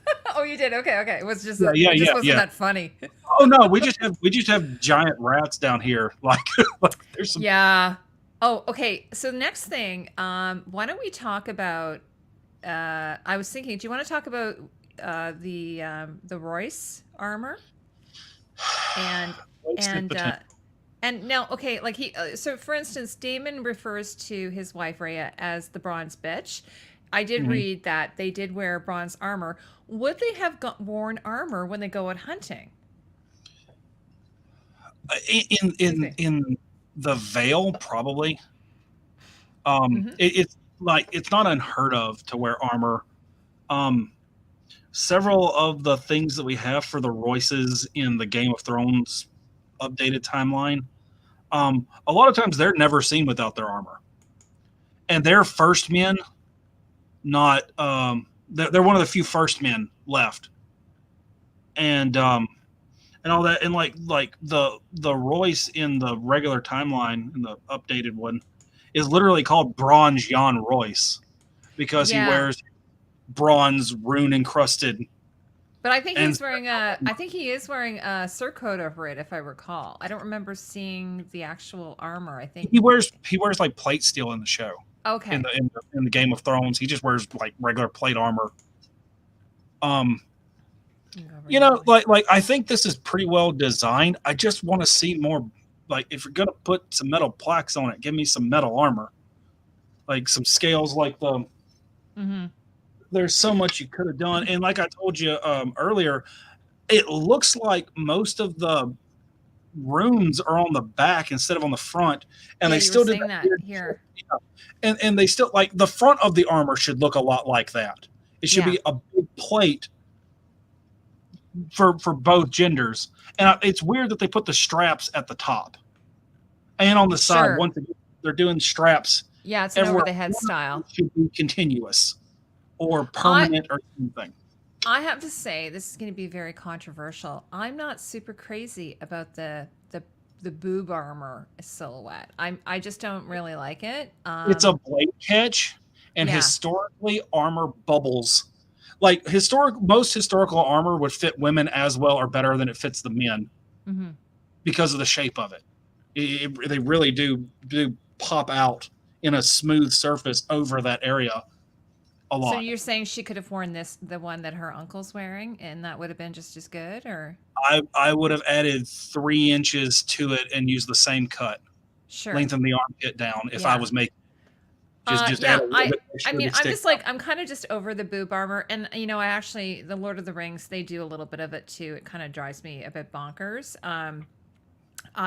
Here you can really see it here. So I just didn't think it was necessary. I mean, at least they don't have the nipples on there. Well, and I mean, even the nipples have more historical precedence. Like there is a lot of chest armor that we have surviving as extant pieces that have nipples on them. Just like there is something to that. But I'm with you. It's unnecessary. Like the coolest thing about that is it's an expensive exhibition of workmanship to make that. Oh my God, yeah! And for here's a really great close-up of all the ruins. We're by the way, talking about like stuff that would fit. What about staves? You know, like it's one piece of leather that's flat. You know, like as an example, I might be going off on too much of a tangent for the thing. It's not the worst, but like, if they're going to put the runes, why not carry them down? And there's better armors because we don't have a whole lot. Even like the kind of armors that most people think of that these are based on, which is the Roman type armor. Those were made to wear instead of real armor when going on parade. Those are just showboat armors. The leather that we think of, those are showboat armors for going back in for your triumph, your victory celebrations, so you don't have to wear real armor in town. Yeah, or you know, I don't know what you guys think about this, but they could have just done bronze armor. Did they have to do leather armor with bronze plates? They got bronze here, and they've got a little strip right here. You know, like a Lamoral scale. Like there's so many other armors that they already have in the show that they could have just carried over. Same style, different material. You know, and I think that the rune work and stuff on here, their decoration is really tasteful. It's both a lot of it, but it's got a lot of open room for it to breathe. But it's dark, and they just didn't carry it through. It's on all the pieces that aren't visible from the filming angles. I actually thought that, like, say, for instance, on the plate pieces, it kind of reminded me of the Lannister armor. You know, I did a video on it, and they used a lot of sort of Japanese style rune. Actually, they're not. I can't remember what they're called. There's a name for it. It's a particular type of symbol that the Japanese use. Like, for instance, like cartouche is going through my head. Yeah, it's like it's usually within a circle, and it's like, so they've stamped it into. So it kind of reminded me of that, or even like just even Viking. There's different runic style symbols that the Vikings used. There's different periods of Viking, and again, the Lannisters had that incorporated into it. So it kind of reminded me of that, and I did like that it was sort of tied into that. Actually, and that brings me back to Daemon, for instance. Speaking of the Japanese, so the costume designer said that when she did her first fitting with Daemon Targaryen, that she put on a Japanese skirt on him. And this is the other thing that made me think, so you're telling me you didn't see the original Game of Thrones, because of course the Lannisters all wear, Dave, you'll have to tell me what the name of the Japanese skirt is called. Yes. This would have looked a lot cooler than what he was actually wearing. Where's my kebab can? You know, like, and you still get different, the actual leg pieces. It all fits together so much. Carl, I'm gonna have to disagree with you about this. There are shield maidens that are known in history that don't have boobs in their armor. They don't. Like there are David, you're gonna probably have to help me with this, but there are female samurai that didn't have the boobs. There's no need for it. There's no need for it. There's no need for it all. And there's also a lot of argument right now and a lack of evidence for Amazons actually cutting their boobs off. And like they're actually Scythians. There's a whole That is a whole can of worms. I would But hate they to get did into like without this more is in preparation. the Lord of the Rings. They do the same thing. They have and they have them for the men as well, like packs, right? But it made me laugh because there's this one character in Lord of the Rings, sort of to go into that. He has packs, but because he's older, they look like they're kind of sagging a bit. Why did they do that? Like he's got you get when you get older, your pecs start to sag a little bit. It same with the women. It kind of everything starts to gravity takes hold, and I'm just like, why would they do that? Like, why don't they just keep it smooth? It just is so unflattering. And then of course it was scale mail, which looked even weirder. So they have the female with the scale mail boob armor, and then they have the men with the scale mail pec armor, and I was not crazy. I'm gonna have to get a little bit further in the series and see this. That sounds interesting.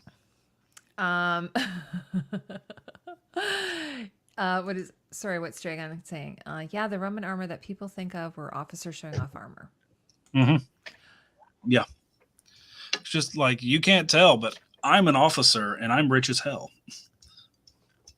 Exactly. Women. Yeah, no, there were shield maidens, Viking shield maidens. Actually, there's one in male fits everyone equally like a sack. Exactly. There's a shield maiden in the Northmen, which apparently is one of the most accurate Viking, and they based it off of a grave find. And there were Japanese. There were like geisha. I don't know, David. You're gonna have to help me with this. Onibushi. Yes. And their armor would have been shaped just like a man's armor. They would have been lamellar armors, I think, though, like laced lamellars. I wonder what the. Yeah. I'm sorry. I was wondering through the etymology of Onibusha. I'm sorry. It was full on tangent of trying to figure out where some of the words. No, I like the runes too, guys. These are all very we're actually having a very nuanced conversation, by the way. So if you guys are like, why are you taking this down? It's just we're having like a nuanced conversation, and I'm drinking now. So, hey, do you want to talk about? This is one thing I haven't talked to anybody about, and I was thinking I wanted to know what your thoughts are with the Targaryen boys, Aegon, Aemond, in their sort of like practice armor. Did you want to have a quick chat about that? I don't think you and I even chatted about it. It looks great. I was actually one of the highlights for me. I mean, you can even look at where on his sleeves, where he's supposed to have no padding, and where he's supposed to have bracers and stuff on some sort of armor. You can see a different level of padding right there, and particularly, like I told you, the targets are shoulders, forearms, stuff like that. That what I would know is a 1-2 angle cut, stuff like that. That's where you're going to get hit by that stick. And, and you can even see actually a crack right there where the armor does that overlap thing I was telling you about, the correct direction. The top goes under the bottom. Like, this is some of the most historically accurate armor in the show, and it's kids' practice armor, and you don't see it again. Yeah. It looks like it even covers his kidneys around the back, which is pretty good. Yeah, it's got almost like a little bit of a hip covering. Again, kind of doublet-like, right? It's here's another one of the Rhaenyra's sons are also wearing them, and then they're wearing kind of like a padded, jerkin or whatever we're going to end up calling it. Gambeson. I kind of call it a gambeson, but what would you call it? And there you can see Krispy Kreme in his really weird gambeson with all the grommets. Another thing, I absolutely hate that they gave them frogs to put their like a really cheap Renaissance fair thing to slide their sheaths in and out of. At this time period, they're still literally strapping and weaving the belt around the sword to hold the belt to the sheath or the scabbard. Are you talking about Krispy Kreme? Yeah, right there, right above the sword handle in this picture. Yes. He's got a thing that he slides his sheath in and out of. Yeah, and it's woven. Oh, that's a modern thing because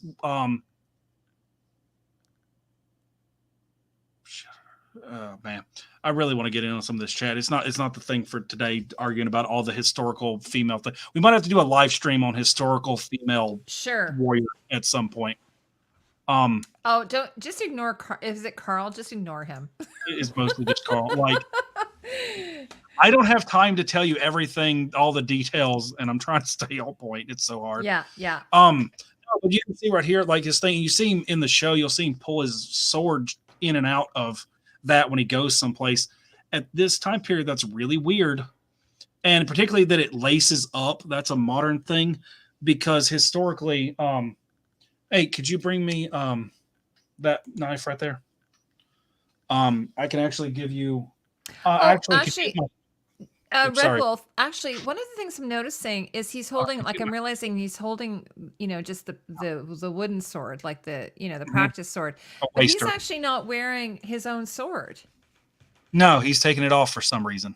Yeah, that's kind of. Don't you think that's kind of weird? Like, even if he took off his armor for practice, don't you think it's kind of strange he wouldn't always be armed? I think it is very strange at this point. But I just noticed that. I didn't notice it before. He does a lot of stuff that's strange. Yeah, I don't know. This Gambeson's weird, and they've done some weird, like, textured tie-dye thing on it, too. Like, they've done, like, some spraying. They've done a little distressing on it, which is strange for a Kingsguard who should really, be completely pristine as far as I'm concerned. Hey, I'm collecting a couple things, so I can start. Ooh, look at this. Example is based on a bayonet holder, but this is actually, one that handle has that sort of twisty sort of style, like we saw. Completely traditional. Oh wow! Is to give grip, especially when you're wearing leather gloves. Historically, this gives you something to bite onto, or something for when you're sweating. But the sword aside, historically, a lot of these things are held on with a stud and a frog, which I put this thing on wet, so it might not come out of. You've done your leather working right when you can't get it back apart. Yeah, it's completely attached. Here's an example of a stud if you need a better. No, I've got it. I've got it right here. Oh, you don't have to remove it. No, it's fine. It literally. I was gonna. Okay. It's literally this simple. So it's a stud. Okay, sure. A sheath. Yes. Okay. And then it slides over and pops in, and now it physically can't pop out. Yeah. What they've done in the show.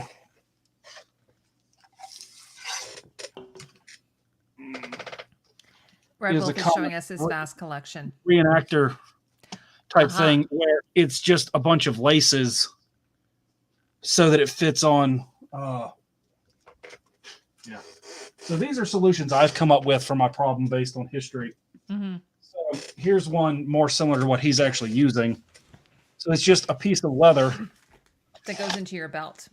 Right. That it's a smooth sheath though. There's nothing to hold it because traditionally they take a big, like 6-8 foot length of leather and they wrap it around here in a whole bunch of intricate ways. And I haven't settled on a time period and a location to have one that's correct, but they have one. And then the belt is permanently attached to the sword. It's why it's called a sword belt. It's permanently attached. Anytime you take the sword off, you have to take the belt off too. Instead of having one of these things. Carl wants to continue this conversation in Japanese. That is beyond me. Oh, Carl. Like no moss. Only yeah. By the way, okay. So Tatiana wants to know the thing with the hair. This was a little bit weird for me too. And they're only doing this with young Aegon. He's got his hair down and in his eyes. Did you think that's weird, or like would he have had it in a queue or something? I mean, I don't know. This is the Targaryens. Who knows? It probably would be in a page cut and look awful, like just like a bowl cut chopped off right. And they do that because that's where the helmet stops. Yeah, I mean, this is the thing. These are the Targaryens, right? So, like, it's hard to know. And actually, in the previews, I saw the older Aegon has, but at least the younger brother, Aemond, has his hair pulled back, sort of Targaryen style, the way we see the other ones. But I think it's just to kind of show maybe that he just doesn't give a shit. He really doesn't. He really doesn't. It's going to cause a lot of problems in about 10 years. Mm-hmm. You know? But his older character, like they're aging up the actor in the next episode. They've given him more of a shortcut. Yeah, they seem to be just over time, just slowly Yeah. giving everybody their warrior cut. Yeah, chopping everything up. but then with Amond, who has sort of just slightly below the shoulders, just shoulder length, they've given him a long style. So I don't know, they've kind of completely, I don't know, flipped it around because they're trying to make him look really menacing with his eye patch and everything. So he looks kind of like a pirate, like I wonder if they're going to let him put the sapphire in like he does in the. Yeah, apparently I think they did. And I noticed actually in the preview that he has like sapphires in his like, chain of order or necklace that he's wearing. So I suspect that will be very cool. But I think they'd have to do that with CGI. Yeah. I'm not sure. Although I don't know how they would put the sapphire in there because they've stitched up his whole eye. So they'd have to, I don't know. I don't even know how that would work. Might be for healing, and then when they undo the stitches, they might do. Yeah. There's eye stitching is a weird thing that I know a little bit about. And one of the other, I wanted to actually just talk quickly, also because I found these other costumes of the Lannisters. So I'm not sure. This is I'm not sure which Lannister this is. Yeah. I think it's. Probably starts with an L, It's one of the brothers, yeah. What did you think of? Well, I thought this is actually kind of an interesting costume, but I think his sword is really nice. What did you think of his sword? I think it looks good, and like his sword even is more like I've been talking about, like some of the polish and stuff that the Targaryens like. You can see some of it on here, like it's clear, it's shiny. But I think it's interesting. You don't see that much leather used, but it looked good on the guy. Wore it well. This outfit and stuff like that. I think he wore it well. Yeah, and also the belt, because just from like Game of Thrones, and I'm sure in medieval history as well, like just lots of like embossing not embossing, like stamping in the belt. The best way to show you're rich is acceptance. And then and a really nice polish on the belt and the what do you call the thing that holds the sword? Probably a frog. A hilt? A frog, okay. Yeah. The frog holds the scabbard or the sheath. The frog holds the scabbard. What's a hilt then? The hilt is the grip that you grab. Oh, the hilt is the grip. Okay. But yeah, no, I just thought it was really, really nice. And then especially for hunting clothes and stuff like that, it just it fit. Now, one of the things I really liked in this show, actually, I have a picture of it here, is the use of the sigils, which is used a lot. Like I think a lot more. Like I do really love all of the details in this show, and I think they do a really good job. And they really show the house sigils. So, for instance, here this is the scene where these guys are auditioning to be a Kingsguard. I don't know if you call it an audition, a meeting, and then they have that really cool scene where they have like a little statue of each of them, and they go around. So earlier we were talking about wearing a tabard or a surcoat. So which is partially there, so you don't, like we were talking in the thing. It's partially there, so you don't cook while you're wearing the armor, because it's like walking around sheathed in tinfoil. It really is hot with just the sun hitting the bare metal, and so they put stuff over it, not only to make it crystal clear at a distance who it is you're looking at by how they personally decorate everything, but also it helps keep you from cooking as much in your armor. And there's even examples, kind of like I did a little bit with my helmet, of stuff being painted, and we don't see a lot of that, and there's arguments here and there. But I like how they all have their different style. You actually see squires and some stuff like that in here. I thought this was a good scene, what that's worth. One of the things that I think is kind of strange, and you were sort of alluding to this. So Krispy Kreme doesn't have a squire, he doesn't have a banner, he doesn't have anything. Would he even get an audience? Like, would he even have been able to, like, except for maybe winning the battle against, like, it just sort of seems at odds with the other houses, which are more obviously. It's weird. It's weird for him to have gotten an invitation, I would think. I think that Otto probably brought him in there because Otto hates Daemon, and anybody that can beat Daemon. And he might even be the only guy who actually has combat experience who's there specifically as a political play to trick her into picking him. Yeah, well, because but he seemed to kind of be like, oh, Your Majesty, we have to look at we have to form alliances and so on, and these we have to consider. And she's like, no, he's the only one who's had combat experience. So that actually is an interesting point, because it did seem weird to me. Like, I'm like, okay, these guys are all there with their, their banners, and they've got their beautiful silk. Mm. Surcoats, and then they have their squires who are dressed very nicely as well. And then here he is just standing by himself in his crappy armor. Not particularly impressive or anything over there. Like, he didn't even bring a flag with him, Yeah, I know, because he doesn't really. He's a much lesser house, right? So he's under Dondarrion or something. Son of a steward. Yeah. Or something like that. I mean, I really think he's supposed to stand out so that she'll pick him. Sure. Is personally what I think. That either that or they wanted to make sure that we all knew who he was. You kind of a Sapphire natural reveal. selection. I'm going to make you a mod. She wants to harass me about Outlander forever. Yeah. So I think, the Sapphire, I think that will totally be a reveal. I have to say, like, did you see any of the pictures from the next episode? I was sort of laughing because someone was saying the Viserys's kids kind of like Team Green kind of look a bit Children of the Corn. I was saying they look like, Aegon looked kind of like Omen, like the Omen, Damien from Omen, Village of the Damned. It was just a little bit heavy handed. I think it was like, oh, I wonder who the bad guys are, so we'll see what happens with that. One of the things I did want to point out, I'm looking through the end of my notes. I wish they would have handled the stepstones a little bit differently. There had to be some sort of settlements there for all these people to be working out of. And yeah, that's sort of what you were saying. Well, and one of the things about it that like is not, it's a true historical fact, but it's not the easiest thing to say. They're like, oh man, they have tunnels, so the dragons are bad against them. Flamethrowers are the thing that you bring to get people out of holes in a mountain.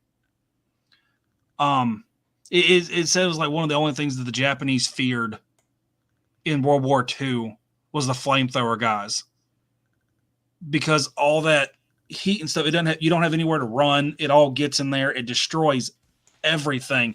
And I feel like they're like, this is carried on for 8 years because they're only throwing flames in the like, nah, man, like that's like move numero uno. We're playing like well above our play level here. And I just, well, in the books, you have to remind me what happened in the books. It seemed like to be very short in the books. I don't think they actually like made a big deal out of it in the books that I recall. I haven't reread it recently, but it was just kind of a thing. And then like Daemon just showed up. Daemon didn't even show up to be an asshole. He just like showed up during a tournament, dropped down in the middle of the tourney, in the middle of a joust, just dragon dropped, and just like, hey, here's my crown. Can we be friends again? This kind of sucks. Mm-hmm. Like, I really think they're making some interesting choices to try and villainize him a little bit. Mm-hmm. And I'm finding that I kind of like Matt Smith's Daemon more than some of these other, some of the guys, I really like him. It's not making him. It's making him be all like, he's kind of an asshole, but he's kind of got a point, Well, I was saying this before, like you can root for a character even if you don't like some of their actions. Like Walter White, I always use him as like I always say this to my son because he's watching Breaking Bad right now.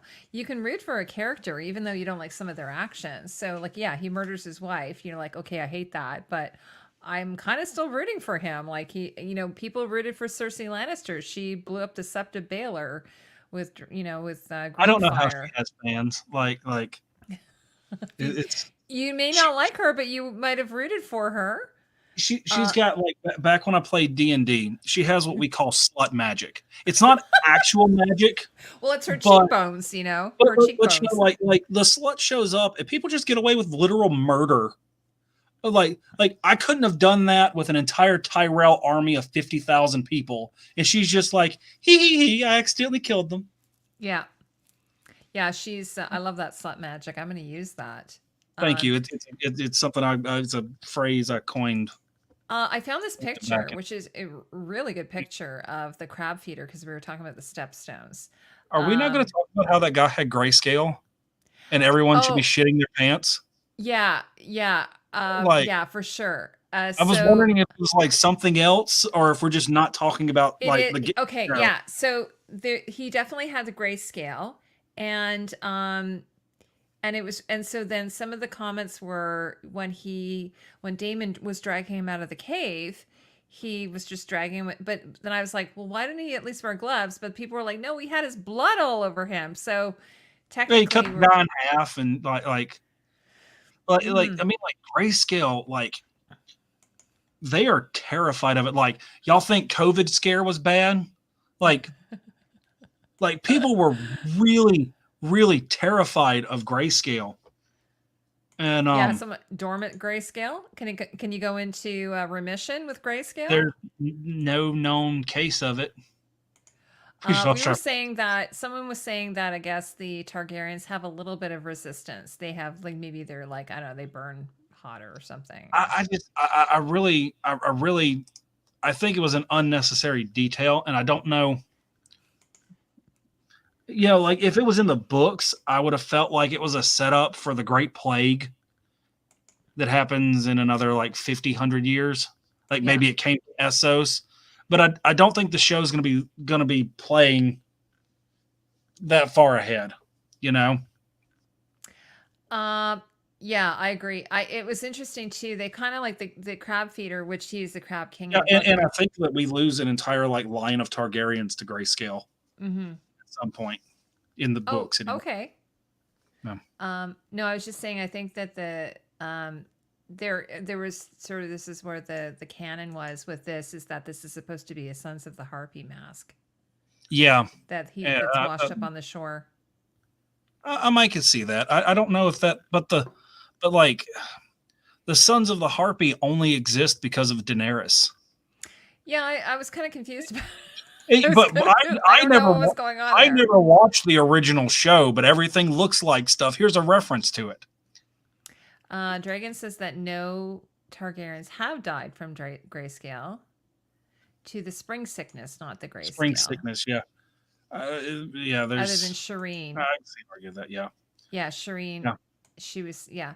So I don't know. You guys can tell me in the chat. That's what they were saying. It's supposed to be the Sons of the Harpy. But now here is his weapon though. This is kind of cool though. I kind of think this is kind of a cool weapon. Yeah, I mean, and that's pretty well in spec with a historical warhammer. Mm-hmm. They're about the size of a carpenter's hammer. The little meat tenderizer on. And he actually uses it not as just a weapon, for killing, but he uses it as an actual hammer. He uses it as an actual hammer. I don't know how well it works as an actual hammer. What's the top part? Because those points make it slide. Ma'am. But the top part, is that actually just to gouge somebody's eye out with? What's that for? No, that's to penetrate certain types of armor. So like, oh, okay. If I was going to hit a guy in plate, I'd use the hammerhead. If I was going to hit somebody in a gambesson, I'd probably use the knife. Oh, okay. But also it can be used for nails. Right. It's called a crow's beak. I think historically they probably would call the little bit on the back a crow's beak. And also because a modern hammer, it's used for removing nails. Right, like you use the hammer to hammer the nail. A claw. They put a little crowbar on there. Yeah, exactly. But he was actually hammering a guy to a and stake. I'm not sure if it would work for that because the spikes on the end, that meat tenderizer bit. Yeah. Well, it kept his plate really good. I would wonder if it would slide up there. And also, that's bronze, and bronze work hardens. We've made some stuff with story for another day, but that work hardens and gets tough and brittle. And I would wonder if doing all that would actually break the hammer. since it's made of bronze instead of iron. Yeah, and it's got like some interesting engravings and stuff. Like I don't know what. And right fast in the chat, they're talking about like Gendry's hammer. In canon, Robert Baratheon is such a monster that his hammer is reported to have been actually similar sized to that ridiculous anime looking thing that they had that Gendry used in the show. Robert's hammer is supposed to be freaking ginormous. Like I think Ned Stark said like it would take like 2 or 3 other men to carry it. And Robert used to swing it around like other men swing a sword. Yeah, I'd heard that it's you know, because most of the hammers would have been quite a bit smaller. Like I've looked at like First Nations like hammers or like, you know, clubs, and they're quite small. Like they're, you know, like a little ball peen kind of like hit you on the head kind of thing. You still have my I've got some stuff around here somewhere. Oh, the Scepter Princess Maegale died of grayscale. Carl's saying, don't watch House of the Dragon for history, genetics, or infectious disease pathology. That's not the point of the show. Okay. George sucks at science, which is perfect for fantasy. I think, though, like he probably did quite a bit of research on it. Grayscale's probably really based on something. What is it, the pundit square, the basic genetics and stuff like that? Like there's a lot. He actually did a lot of work into all of this. Do you know the actual stuff, like where all the daydreaming that it ultimately led to this? Do you know what it started with? His pet turtles. He used to watch them vie to crawl on top of one another and would daydream little stories of kingdoms and countries fighting one another. And that's really interesting because he has that other book that he wrote, and they made it actually. They're going to be making it into a TV show about where this guy discovers these. Is it the Sand King or something like that? Is it the Sand Kings? George has written a whole lot of random. They made a TV like a I think it was there's a TV series, and they made an episode about it, and where basically these creatures sort of like worship a man, and then I think in the end they kill him, kind of thing. But so that's interesting. So that's a really fascinating story about his. Yeah. So then his turtles would like climb over top of each other.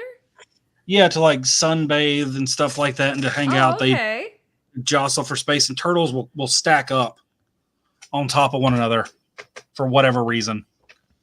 And it somehow connected with like the War of the Roses in his head at one day. Mm-hmm. And the 1,000 Years, or I think it was the 100 Years War as well. Mm-hmm.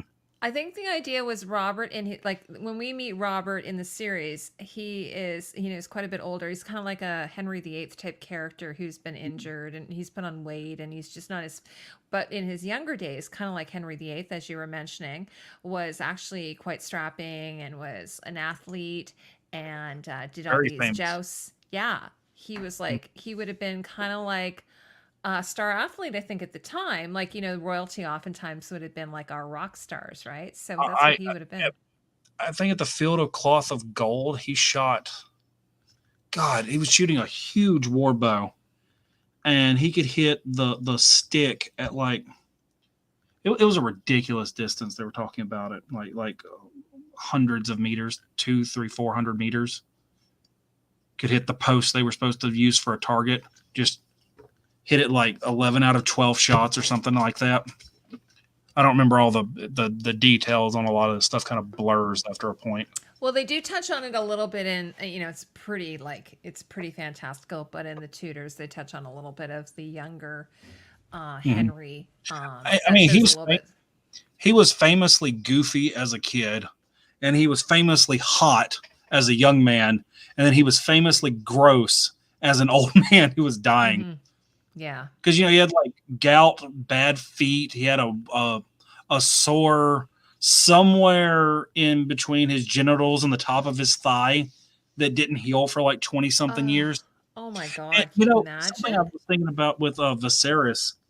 I think it was the Sun King, King Louis. That I think it's him, not Peter the Great. I think same time period and whatnot. But Louis it was the 14th, Louis the 15th. that died from gangrene, and it slowly ate up his leg over the course of like years, and he slowly died of gangrene. And I feel like that's what they're doing with Viserys right now. There's a point in the books where he made a decision of some point, and the very next day, or like as he was getting off the Iron Throne, he cut his hand open, and that's what ended up killing him. Like they had to remove 2 fingers, something like that. Like there's a very specific point in Fire and Blood where Viserys hurts himself. Yeah, well, I was saying it was funny because when I was, I don't think Minty's here anymore, but David and I were chatting, and I remember that Paddy Cosendine, who's playing Viserys, was saying that I think he came up with this idea with the showrunners that he would have an ailment, because I don't know that it's in the books. I thought originally it was diabetes, like untreated diabetes. Mhm. But then he came out and said that it was actually a type of leprosy, like a non-contagious leprosy, where basically like he's like losing Self-amputation. That's interesting. Yeah, so like they in the last episode or 2 episodes ago, they had to amputate part of his arm. Like you could see that he's missing part of his arm, but they kind of gloss over it. And then you can see that he's got even like something happening with his face, like he's just totally falling apart. But you imagine like, some of these things probably could have just been treated in our day and age, but back then we were trying to figure out why it was that he dropped at Rhaenyra's wedding, and then you're thinking, oh, he should be dead. But David was explaining that he had changed the maesters, because the other maester, whatever he was doing, was basically killing him. So he switched out the maester, and then that's why he was able to like extend his life as much as he. So Fire and Blood glosses over a lot of those details a lot. Yeah. So I think that was maybe kind of fleshed out a bit more for the story. Yeah. So can you imagine, like, that would have been awful. It would be like, you were saying the Sun King, it'd be like having flesh-eating disease, it's just like slowly eating away at you. At this point, I can't imagine it. as much trouble as I've had with my stuff. Yeah. See? So Anna Cleves couldn't hide her disgust, so Henry married Catherine Howard. Yeah. I'm just trying to see if there's anything else that we haven't done yet. Let me look at my notes here. We haven't talked about is the cat's paw dagger. Yeah, I was about to say the cat's paw dagger. I'm not its biggest fan. Let me see if I can find the picture. Do I have a picture of it? I think you had one. Did I not upload a picture of it?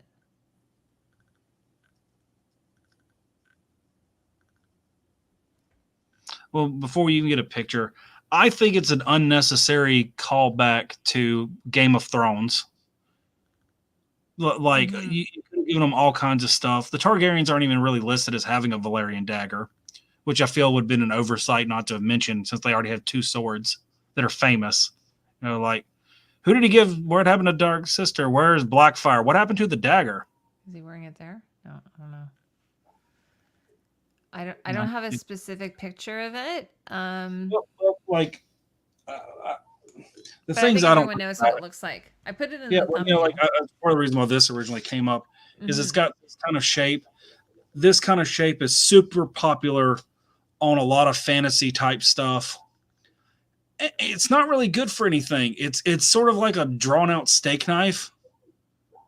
It's not good for. Carl, I wasn't talking about diabetes. I was talking about leprosy. But it's not good for the thrusting kind of stuff. It's not a really good hold this way fighting knife. I'm really, because like this is going to be the style of knife that everybody else in the room is carrying. It's got this super, I'll hold these up side by side, but you got like these kind of different size differences to them. Like it's huge, like I really don't know what the cat's paws dagger was designed for, other than maybe looking cool. And you can't do a whole lot with it, and it's got more parallels with kind of a modern fighting knife, I guess, sort of a multi-purpose kind of Bowie type thing. I don't like it. And it's got like, it's got a foot of hilt on it that's not doing you all. It doesn't even have the kind of blade where you could get extra leverage for chopping power or something by having a longer handle. And it's pointy, so every time you put your arm down, you're going to stab yourself with it. It's just a lot of really... I'm almost wondering, like, they used it in the first season, and I don't know, someone came up with this idea, like, is it even in the books? Is there, and it wouldn't have been called the cat's paw dagger anyway. Right. That, I think we've come up with that name. Like, it's just a Game of Thrones callback. Oh, yes, guys, Jackie, he does. Hi, Jackie, she's back. I've wasted so much. Y'all should go check out my channel. There's so much stuff. I break stuff. Like I'm a user, and I do a lot of different time periods. I'm interested in a lot of stuff, and I try to test things and actually form an opinion based on things I can put my hands on and compare to stuff, instead of just taking somebody's translation of something at face value as the right way to do it. And that's the thing. I think the thing is, though, that we're sorry, you guys are talking about the Iron Throne. The Iron Throne is made out of weapons that have 100,000 swords from 100,000 Aegon. swords. They would be steel, so they wouldn't have been like, if it had been like, some people are saying silver is antimicrobial and so on, but they're not antimicrobial because they're steel. Well, and it's not Valerian steel either. I mean, like I can't believe more of the kings haven't died of tetanus. Mm-hmm. The cat's paw is, but not necessarily in fire and blood, I think is what she meant to say. But is it called the cat's paw, or is it called something else? Natural selection, do you remember? I think it's just that dagger they tried to kill Bran with. Yeah. I don't know if it ever actually gets a title. I honestly think that the reason why they have it in House of the Dragon is just sort of a fun nod to the show. It's the same with the Hand of the King. Again, the Hand of the King, as it is in Game of Thrones, is not as it is in the book. It's actually more like a chain. Yeah. So, and I think also exactly, the hands kind of linking. The only time we see that is on Tyrion's armor, his Targaryen armor. He has it on there. And that was also made from Steensons, the same people who made the crowns. But I was reading that actually each hand could design their own Hand of the King. So kind of like, again, with the if each king could have his own Kingsguard, like how Queen Cersei kind of went kind of bonkers with her, her crazy design of the King's. I don't know if there's actually a good description of it in the I'm trying to remember if there's even an actual description of it, because even just saying it's a dagger, yeah, exactly, this is a modern dagger that's a super thin kind of short thing that almost looks like like a ceremonial dagger. That other dagger, or no, maybe the other one is more like a ceremonial dagger. And I don't know. I'd like to see something else designed like it in the show. Like, I don't know if it's just a Valerian thing and we don't know about it anymore. I from a practical historical standpoint, I have problems with the design. I think they did a good job making the thing. The sheath is excellent. The design, I have problems with the design thing. The execution is excellent on the knife, though, for what that's worth. Yeah. I just think that some of these things, like, for instance, instead of saying, oh, let's just do our own Hand of the King, they wanted to just go, oh, let's just use the same one, because then people go, they can put circles around it going, Hand of the King. You know what I mean? I know what that is. That's the Hand of the King. It's the same with the sigils. People were like kind of losing their minds because there were 4 feet on the dragon versus the 2 that were in the original series, but then actually the showrunner said it was the same as the sigil on Rhaegar's tunic, and actually then I looked at Viserys's tunic in the original Game of Thrones, and it did have 4 feet, 4 claws or whatever, not just 2. Mm-hmm. So I think it was just sort of a lot, like, it was like, I think a lot of nods. That's the other reason why I was like, it seemed weird to me that the costume designer wouldn't have looked at the original series, because the showrunner said, we want to let people know we're in the same world. We want to give them that sense that they're not in a completely different world, even though it's like set 170 years beforehand. So, hmm um, If I can jump in real fast, when I'm saying a sure. good description of it, I mean like a lot of things I would look for like blade shape, there's guard stuff like that. There's a lot of stuff like books is a Valyrian steel with a ruby and a dragon bone hilt. Well, you could make 5,000 different knives by that description, you know. Yeah.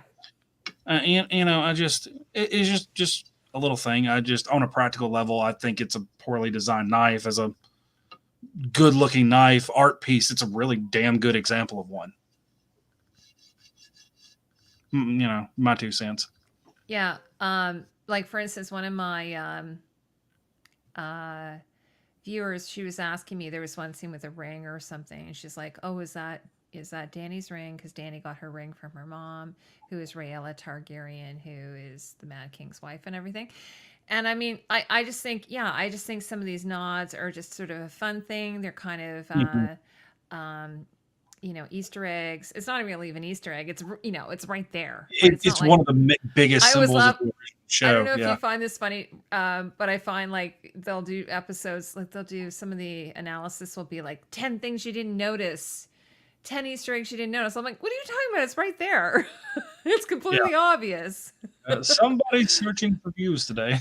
Yeah, exactly. But yeah, that's what I think. It just kind of gives you that either conscious or subconscious feeling like you're in the same world. Because I noticed the same thing with the set design, the production design, Maybe the costumes. it's a thing. I wouldn't Um, view it from that point of view, but that's a good. yeah, and that was one of the things because I mean, I was a little bit like one of the very first things that happened when I was looking at the costumes. It was I said, "Oh, this is really weird. This is supposed to be set earlier, but really, actually, the period is later." So it sort of was weird for me. And Yeah. then and then I realized just reading some of the interviews that they wanted it to be sort of the height of the Targaryen dynasty. So they Mhm. decided to go with a time period like the Renaissance when everything was at its most opulent. Although I mean I still feel they could have gone a little bit more. Like I don't think that they pushed it enough. Like it still I, feels it I, feels still everyone, yeah. like, what is it? The first or second scene, first second episode. Um, when Rhaenyra's wearing Whoop. like her jewelry and stuff, looked very Russian princess Yeah. immediately. You know, like they should be walking around like that all the time. Hmm. Like I would have liked to seen a little bit more of that, especially since we're not really getting that much combat. You know, I like as someone who does the historical stuff, I'd have liked to seen a little bit more of that level because that would have looked really. It has a distinctive look to it. Yeah, no, I agree. I said I wanted like I have a friend who used to say, there's an expression more is less, and he used to say no, more is more, and I kind of was like that with the show. Like I wanted the silhouettes to be more extreme, and I wanted the length, the fabric to be more and like longer and fuller, and I wanted more, like because and George does mention all the jewels. He mentions the fabrics. He does mention samite, which is like a medieval type of fabric. Mhm. So everything is very well, like everything is very rich and opulent, and especially Mhm. during Viserys, which is like he calls him the king of like a time of plenty. I think. Mhm. And so this should be the time when we're seeing everything at its most decadent. Honestly, I feel I feel like well, once again bring back Allison's dresses that are made of strips. It looks like a peasant made something out of scraps more than haute fashion to me. Like, but Yeah, I don't know I if that's agree just about that I have too much dress. of a historical eye toward Yes. like because like what 200 years ago was trash poor people clothes are currently extremely ludicrously car level expensive fancy clothes, and I don't know if my mileage is just varying right there. Hmm.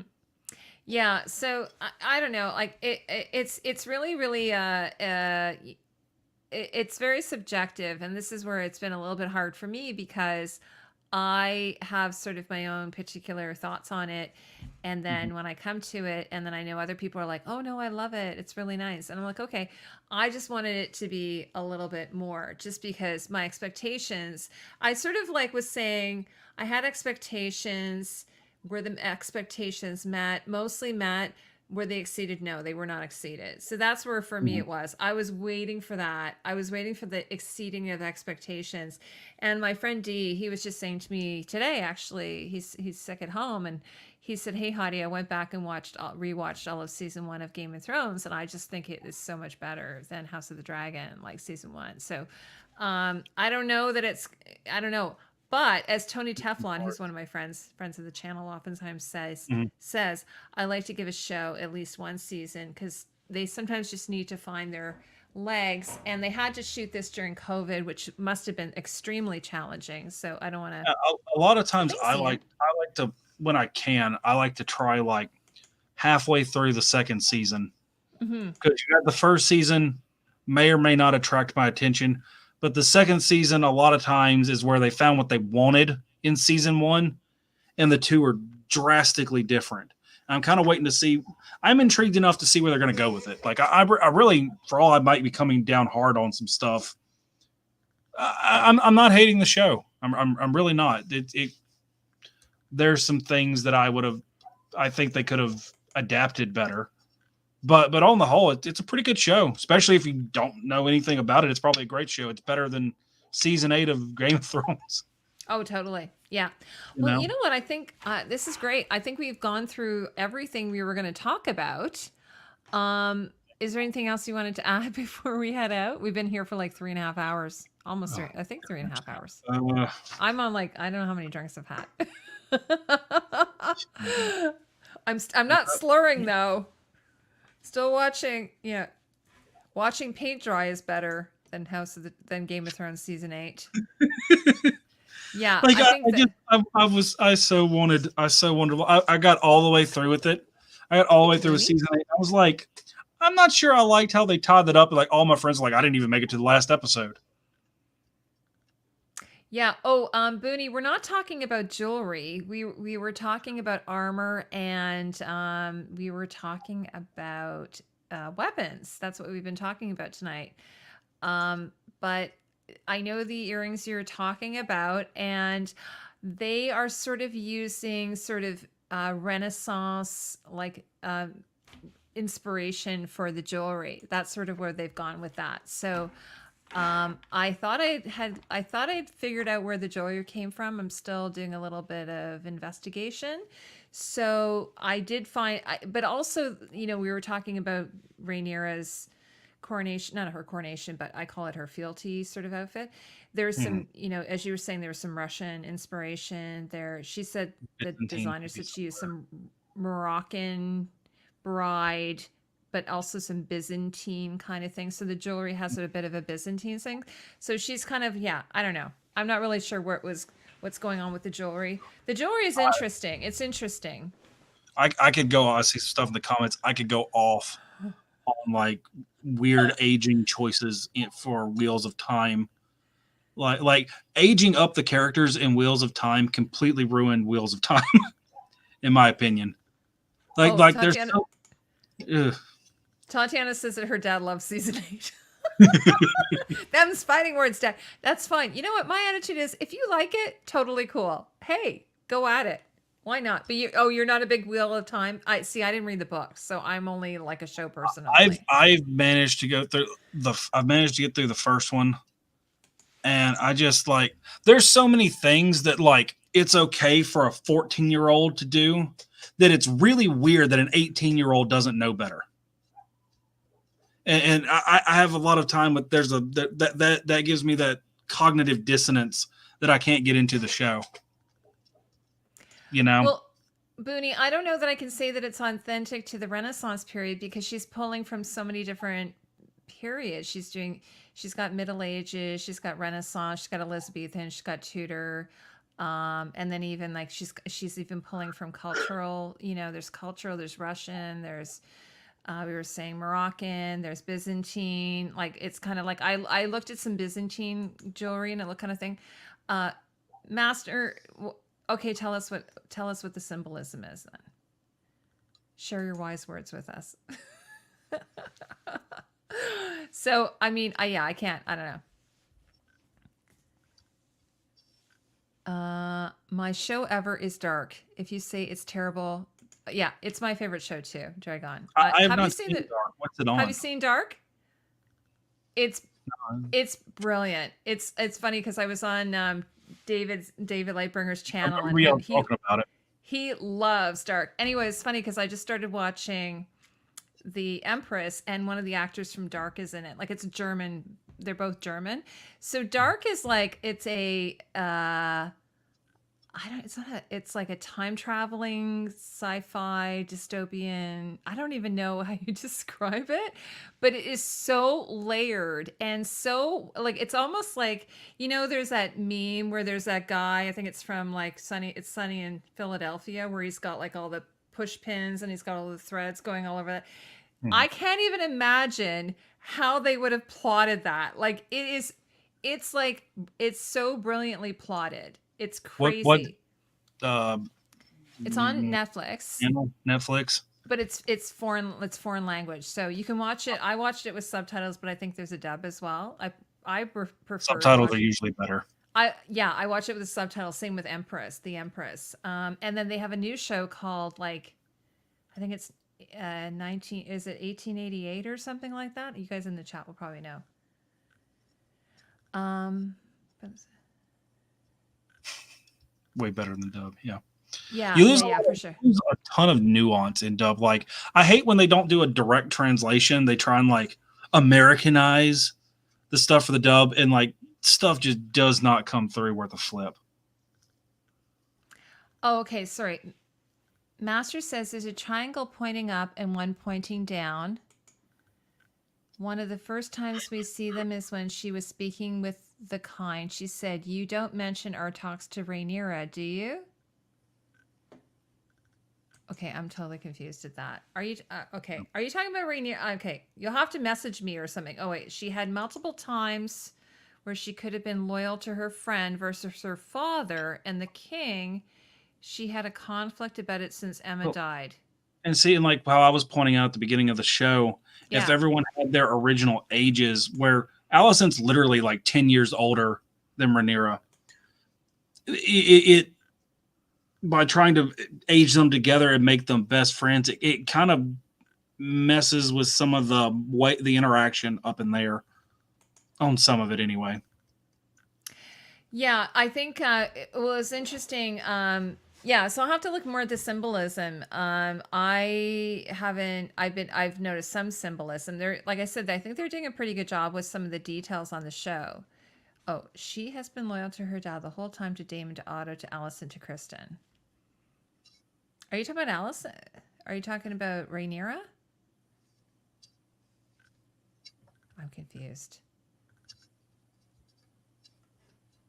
Iron Throne says, "I'm post Lost. I'm very skeptical, convoluted, complicated mystery type of shows." Yeah, it's but anyway, so David, is there anything else you wanted to talk about?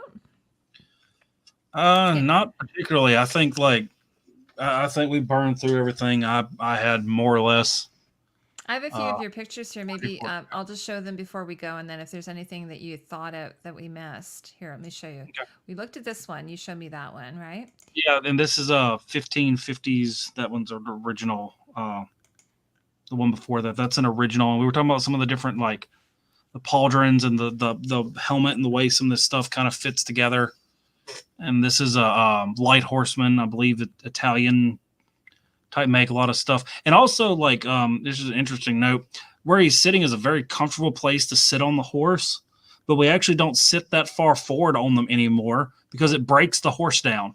Oh, It's less okay. bumpy to ride on, but Yeah. it tears the horse up because you're sitting on his shoulder blades. Oh, yeah, that would suck. And he's also, I believe, got some sort of either armor covering. I think, and one of the reasons why the Brigandines were so popular is they're covered. The metal's covered, so you don't have that super heat issue. And his helmet is either gilded or painted or cloth covered. Something, just an interesting picture Was that a of how Saleh? everything rides and all. Yeah, that's a Saleh with a movable visor. Like Darth Vader. And you can see how higher and better his leg armor fits than Krispy Kreme's does. Totally, it does. It fits like snug like a like a bug in a rug. Right, and this is some of the layers of stuff we were talking about on like how everything fits together, how the leg armor ties up to belts or to some of the stuff, how the layers, the helmet, the gambeson, some of the stuff. One of the interesting things for me in the bottom corner is also how the gloves have a slit in them, so you can get your fingers out, kind of like a modern flip over mitten. Oh, yeah, So well, you they can have do those stuff. mittens now, don't they? And they turn back. Yeah, You know, yeah, it's like something if like that. you want to use, if you want to go on your phone or something.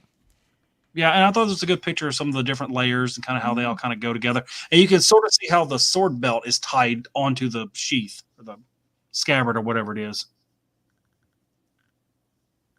Yeah, here's another one. This is a painting. Yeah, and some of the historical stuff and kind of how some of it all goes together. Everyone's got different padding on, even the open. Like I like this one because like you got a over here in green, you've got a kind of a kettle helm with a mail hood. The guy underneath him has probably got a bassinet with no visor. The king's on the ground dead with a full suit of armor all over him. And it's just interesting. And it looks like the outer armor on these is quilted. And that's something they did, is not just have cloth over it, but you'd have another layer of like gambesoning over the top of it to take out some blows. And That Mixed- actually, the guy on the left, that's the same visor that Krispy Kreme is wearing during the yeah, I'll show you here. Do we have the picture here? yeah, horse armor It's the barding and it's the stuff same like kind that. of. I think that's the same type of helmet. Very, very similar. That's a Yeah. pig snap, I think is what they call those. Yeah, the visor Yeah, goes those down were- and it's those got were- holes in it. It's got holes in it so you can see out of it. Yeah, and breathe and whatnot. Those And were breathe. actually intended for weathering arrow storms. Oh, okay. Well, that's actually to keep arrows from hitting you in the nose when they penetrate your armor. Yeah.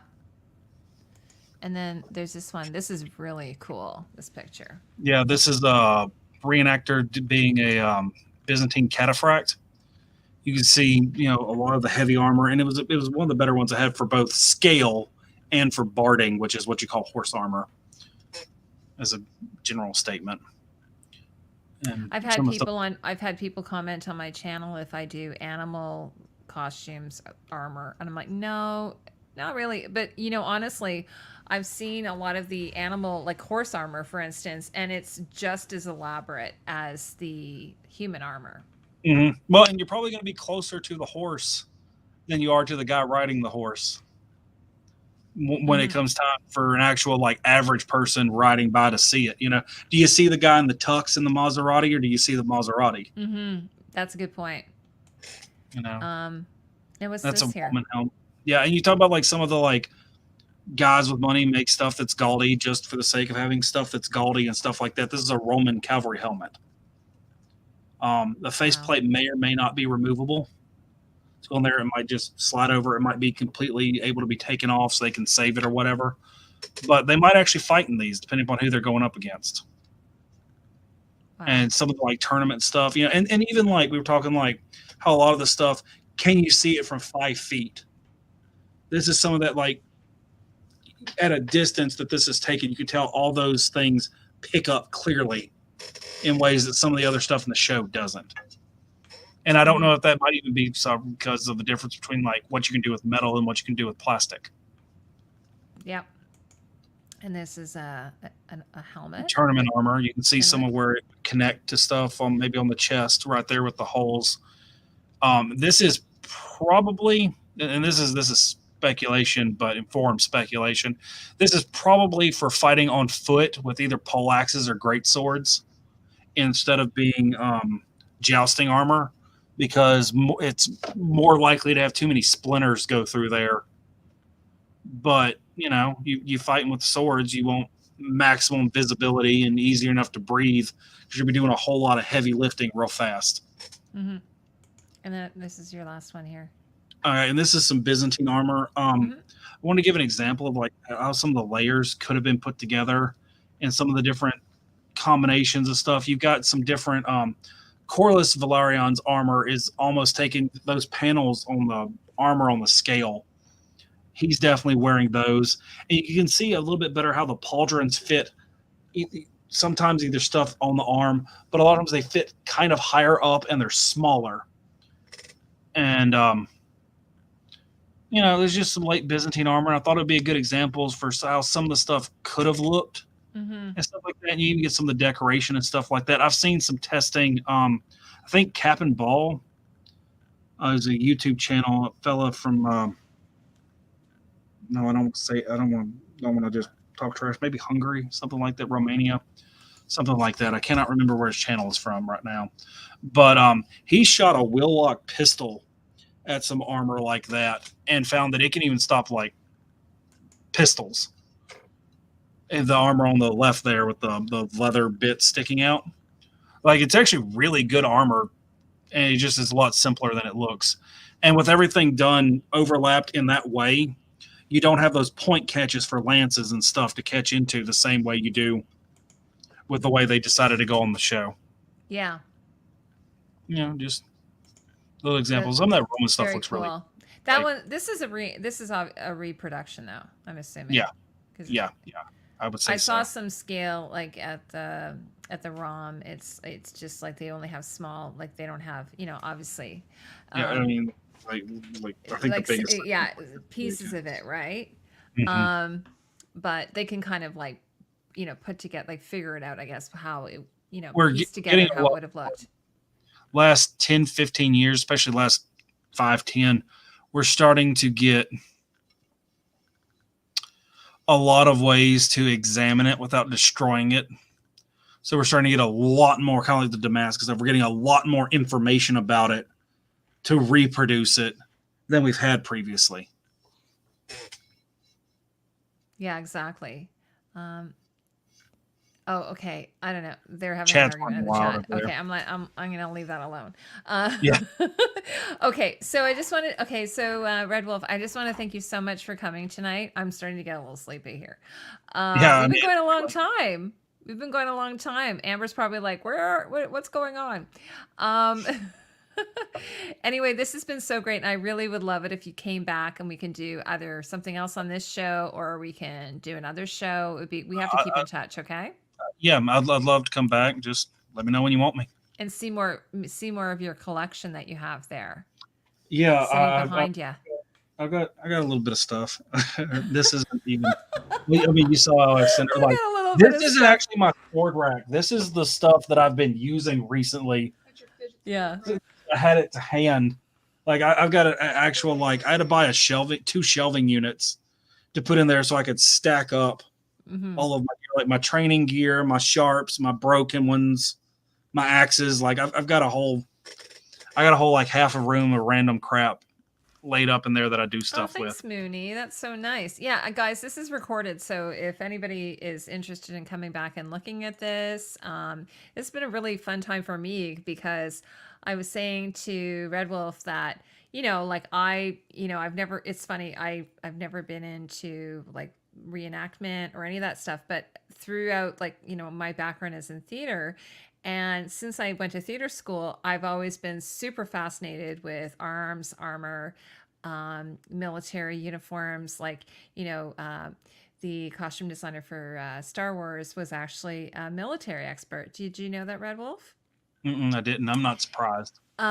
John Mallow. So that was one of the fun things I found out. And it was really interesting because he wrote a bunch of historical books on armor and arms and military uniforms. And we had some of them in our collection when I was like working at this costume house. So it was really, really interesting that he's like, so one of the first movies he worked on as a consultant was, I think it was a Stanley Kubrick movie with, I can't remember the actor, but it's like, I think it's 18th century. And he was a military consultant on that before he actually became a costume designer. And I think like Star Wars was one of the first shows that he actually did as a costume designer.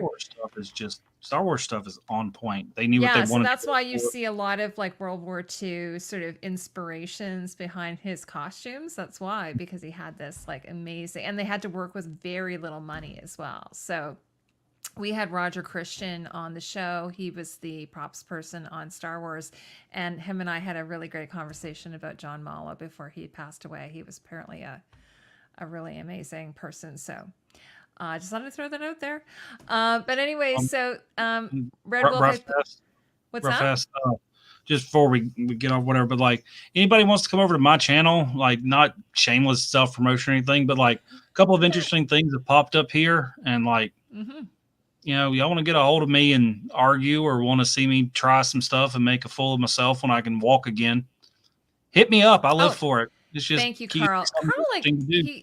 he knew it was Barry Lyndon. Thank you so much, Carl. Yes, 18th century. Well, I hadn't heard.